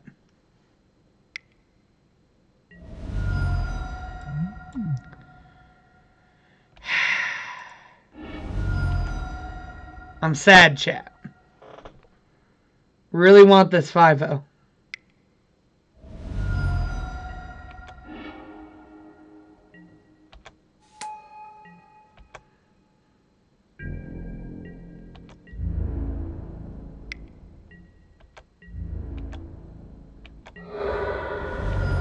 All right, we'll get them in the next two, chat. I believe. We have a lot of good cards for this matchup. So, Surgical's not it. Gut Shot's not it.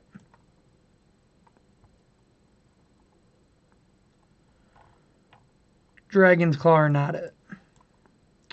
Shenanigans not it. Blood Moon, it.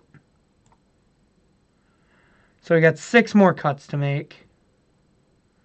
I don't really like spiking these matchups, because these are normally the matchups where we want to try to grind our opponent out.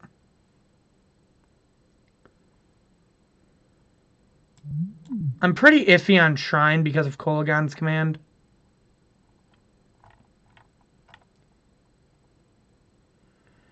But I can also see taking out Blister Coils.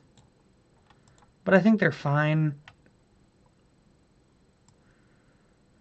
Yeah, I think Shrine just isn't that good because of K command. I think this is how we want to be shaped up. What do you think, chat?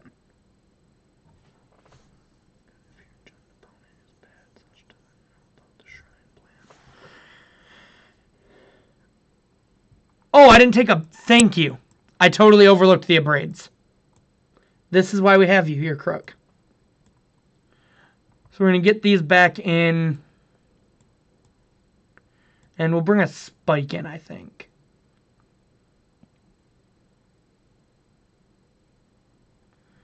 This is why we pay you the big bucks.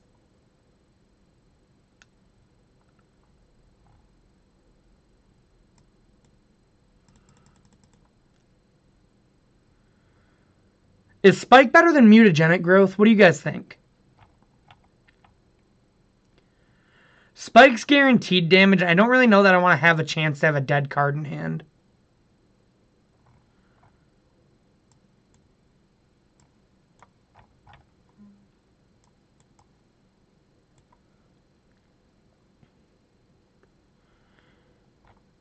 What do you think, chat? Mutagenic is only good against, like...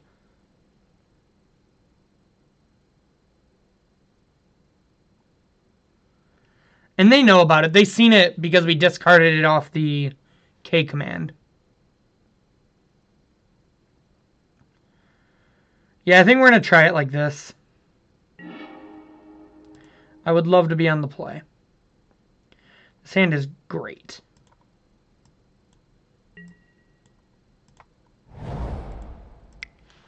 Mountain, Soulscar, Sego.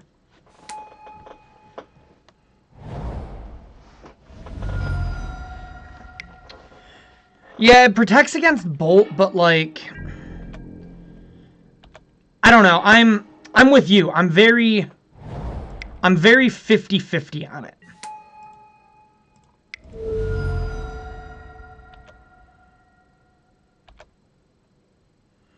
I think it's either that... Yeah. Like, I just don't... I don't like Spike, but I don't like having the chance to have a dead card either. I'm not sure which is better. I'd have to talk to a lot of people. Of course, they have the Swamp.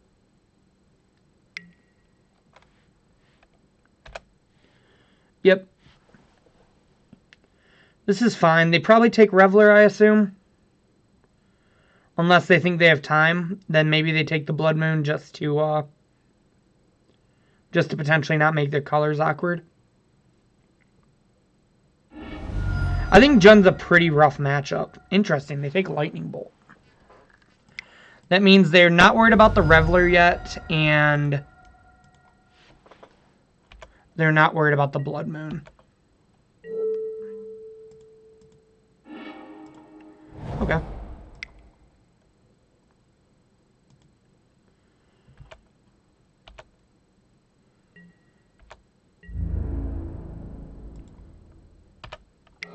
Hit our opponent for 3, down to 8.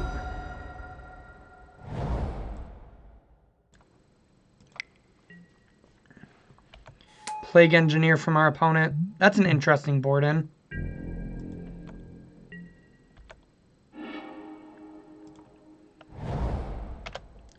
I guess it has Death Touch at the very least. I don't know how I feel about it. Maybe they just had enough cards they wanted to take out. But they didn't take out Thoughtseizes, which makes sense when they seen Reveler. But still questionable about what they took out.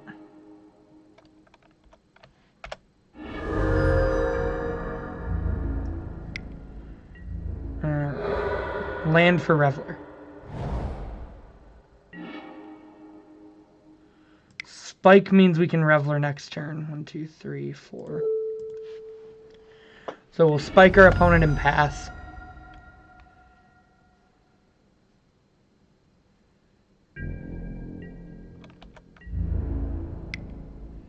Our opponent hits us for 2.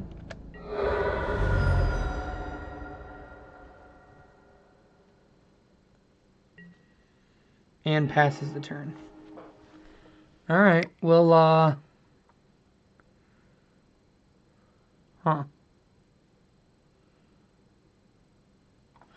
Do we dart our opponent, or do we dart the Plague Engineer and then sack a mountain and kill the Plague Engineer?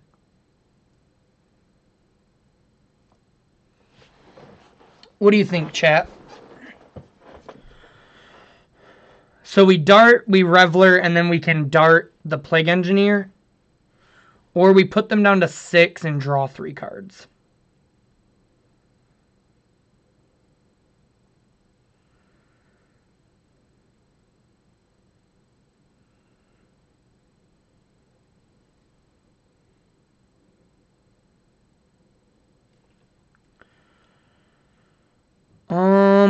We have 4 Crash Throughs in our deck.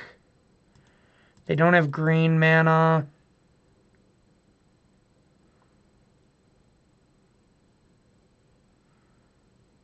I think we're very likely to draw something that either wants us to have a thing that does damage or gives Bedlam Reveler Trample.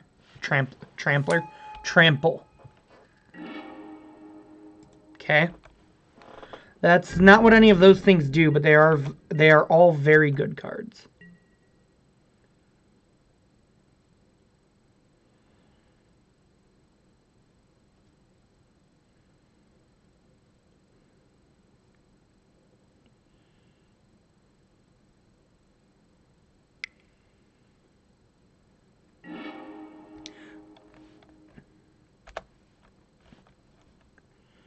Brutality is going to whiff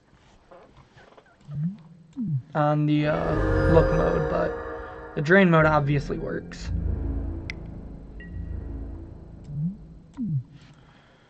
We're going to go ahead and take 2 here.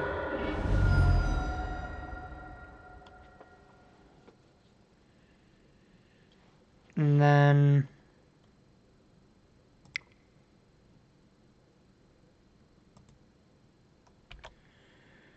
we're going to just try to kill our opponent, I think.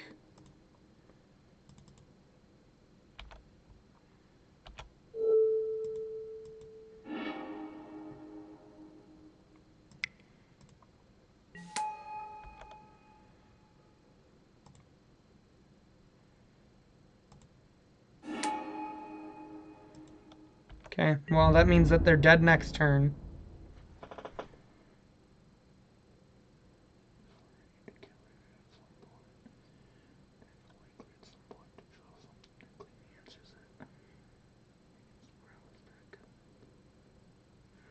Oh, our opponent just conceded while I was reading what you said. That's funny.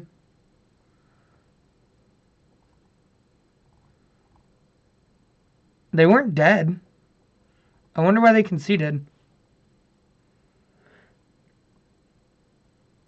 Yeah, I think you have to bring Brutality in. But I definitely agree. I think it's a lot worse against me than it is against Burn. Alright. So, we're in game 3, playing for the 5-0.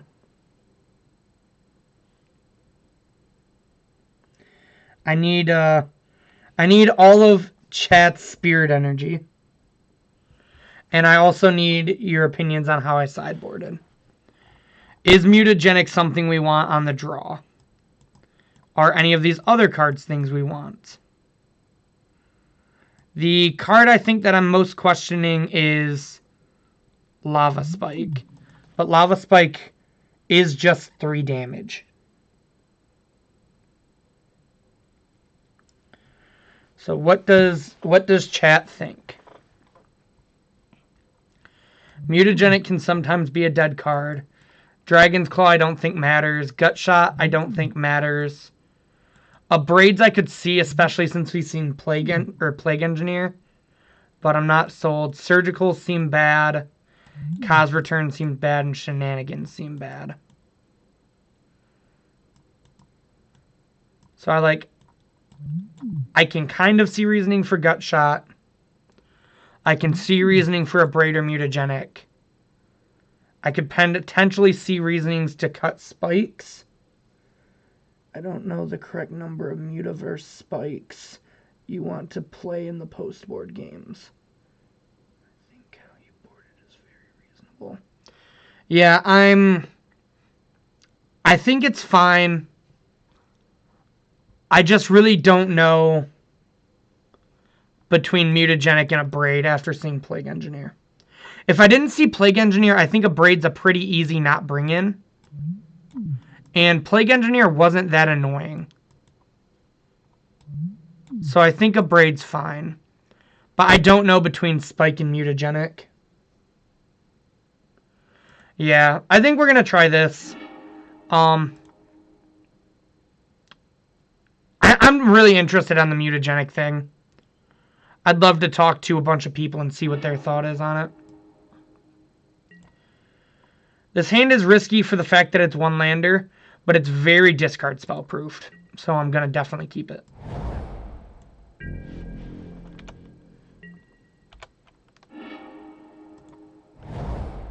And I will lead on Soulscar Mage.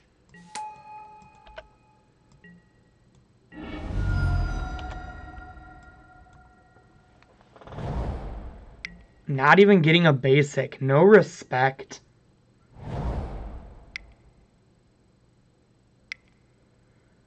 Yeah, I think Crash Through is the best card. Running 6.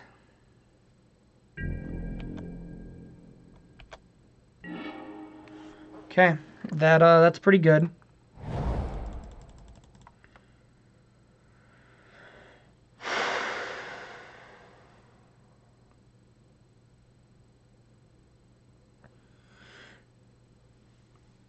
Do we kill the Ren or do we try to kill them? The awkward thing is we can never play Blister until this is dead.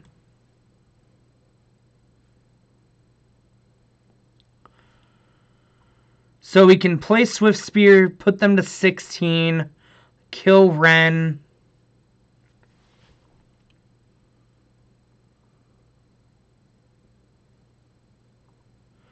If I Morphos, this goes to 2.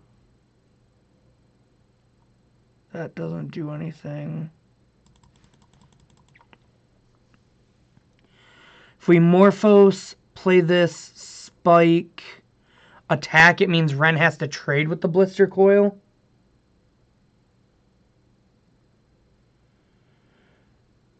Then they can only kill one next turn. They can't kill Swift Spear or Soul Scar. Yeah.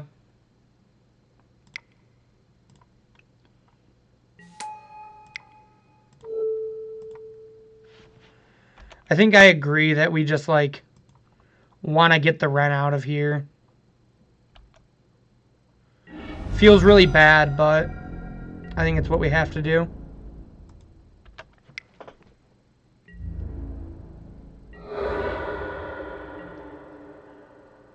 Okay, with Bolt Decayer Trophy. Yeah, Ren is so bad if I didn't have this Blister Coil in my hand.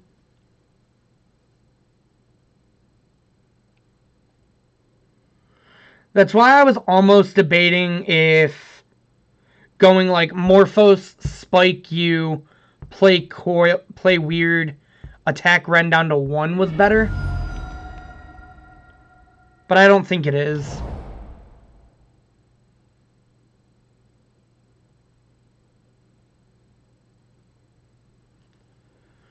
Give me one good reason, it's a little bit too... This is a Goif. It feels so bad that they actually get to use this.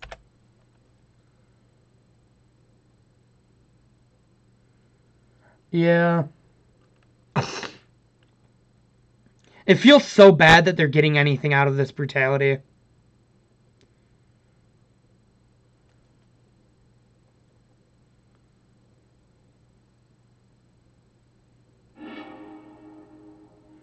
They choose to take the light up.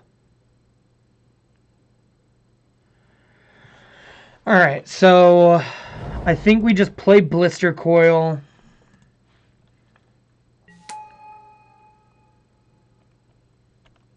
And attack for 1. This lets up hold up Manamorphose. If they don't do anything, we can always just crack our Canopy.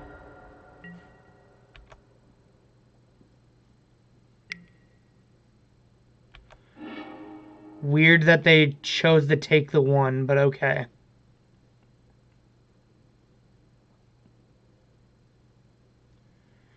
I guess maybe they're worried about like Apostle's Blessing. Scooz is like one of the worst possible cards for them to have here for us.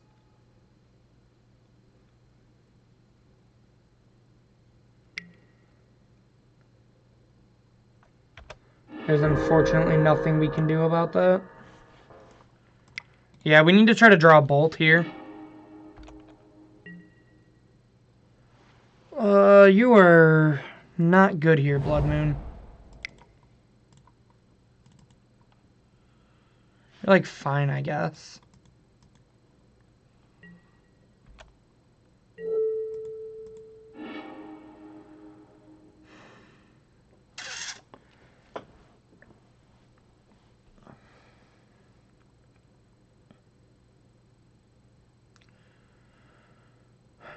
I think we have to spike.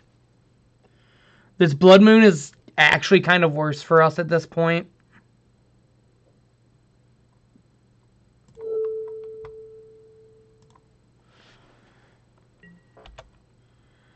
I need to get in damage with my spells.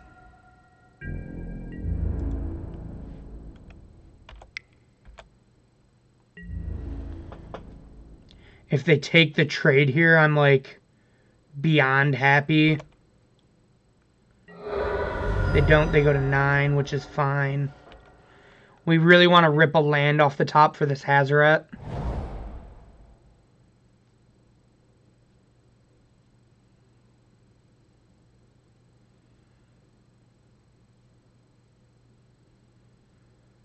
Maybe it's possible in game 3 we take out Blood Moon. Like, if they see Blood Moon game 2, we take it out for game 3. Because they're gonna play around it. Hey Nate, I am actually 4-0 playing for the 5-0. That's what the title set as that for. This is game 3 against Jund. Interesting. They eat our Manamorphose because they're scared of Bedlam Reveler, I assume. 1, 2, 3. Alrighty. Let's get us a Dojin play.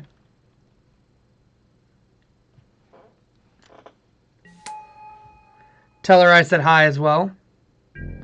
Tell the whole family I said hi, for the matter of fact. I miss you guys. Alright, Haz Daddy. Hazoret is legit one of my favorite cards. It just does everything.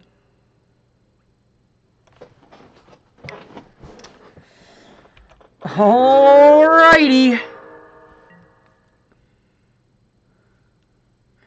Exactly. Come on, Has Daddy. Sure, you got a tireless tracker, dude. You get them clues. Give me a bolt off the top. Bolt one time. Bolt or lava spike off the top. Come on. I will discard this blood moon, and I will gladly kill my opponent. Op needs a hazmat suit for Hazaret. That one's a bit of a stretch, but I still appreciate it. Give me one good reason, just a little bit to love. And we'll learn to love Bolt again. Woo! Let's go! No, not that, not that. This. Pew! Nice Jund deck, idiots.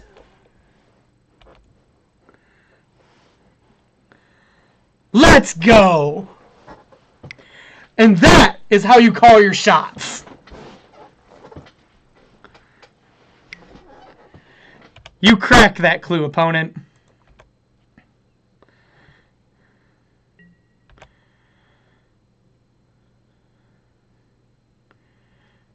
Eh?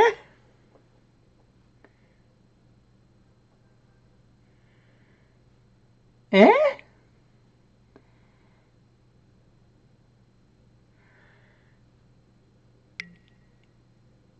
Eh?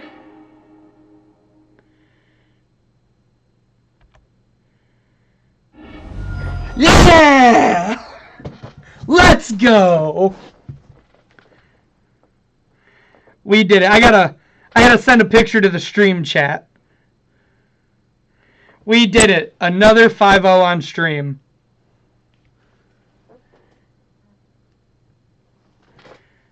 Let's fucking go.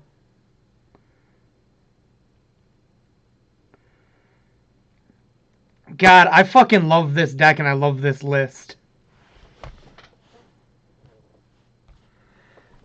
Fuck yeah. Alright.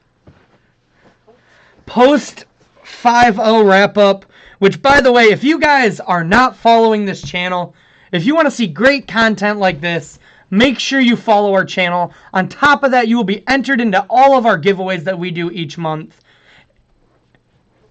Let's go. God, this is great.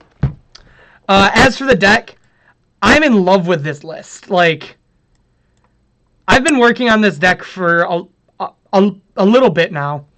Like I said, I picked it up during Hogak, but I put it down and started playing Hogak, and then I've picked it up probably about a month ago, and I've been tweaking numbers. I actually 4-0'd with this 75 Wednesday at my LGS,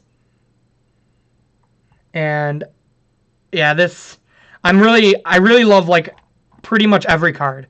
Like I said, the only thing I'm not sure about is if these surgicals should potentially be Tormod's Crypts. And if they do, maybe we can trim down to 2 to make this like a Dragon's Claw or Kozilek's Return. But again, I'm not 100% sure on that. All I know is I love this deck. This main deck feels super fucking smooth. Mr. Coral to find a home. Light Up the Stage needed to be printed. We needed 1 mana red divination. That's what we needed to give Blister Coil Weird a home.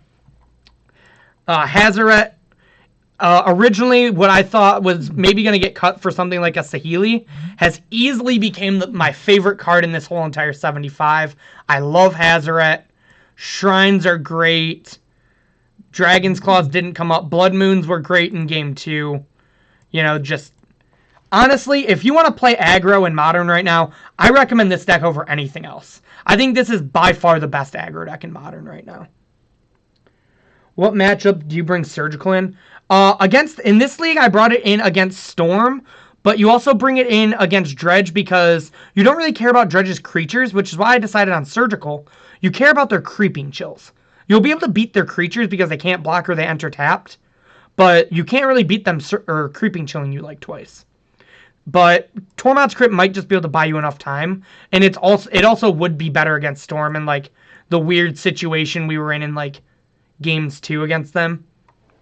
Tormod's Crypt is also more proactive because it triggers Prowess. We're typically going to cast Surgical on our opponent's turn, to where Tormod's Crypt we cast on our own turn. So there's some things, again, like, I want to try that out. That's like the only other thing I'm not sure about, though. But yeah, I love this deck. I've been really contemplating foiling this deck out recently. And when I do decide to foil it out, the first place I'm going to go to is momsbasementgames.tcgplayerpro.com. That's right. Make sure you check out Mom's Basement Games for any of the singles you need. If you want to pick up this Blister Coil Burn deck that we just 5-0'd with, which I highly recommend because it's also pretty cheap in modern terms, I recommend coming here and checking out to see what we got for it. On top of that, everybody in YouTube in the future, because I'm sure you guys are going to be watching because we 5-0'd, check down in that description box below for all the links that I'm going to be talking about right now. Everybody on Twitch right now, and everybody on YouTube in the future, thank you all for watching. We all super appreciate all of the, you guys just giving us your time, and, anything else you guys give us, we super appreciate it. Try to check us out on Facebook. Also follow us on Twitter, @MomsBasementMTG. Everybody on YouTube right now, or everybody on YouTube, everybody on Twitch right now, sorry, I'm just so hype right now. Everybody on Twitch right now, make sure you check out our YouTube channel for the best content you can find, the best standard, modern, legacy, vintage, commander, pauper content. We got it all on our YouTube channel. Check us out there. On top of that, if you want to do me a favor and give me a follow for this 5-0 on Twitter, my Twitter is @RichardTMTG. I talk magic, memes, League of Legends, music, anything else you want to talk about, make sure you hit me up. I'm always willing to talk on Twitter. On top of that, you can find us on other forms of social media like Instagram. You can find Mom's Basement Games on Instagram @MomsBasementGames, and you can find me on Instagram @RichieT2196. But with that, all the hype, everything else set aside, I'm really fucking hungry. So I'm going to sign off and go get myself some dinner, guys. So you guys have a great night.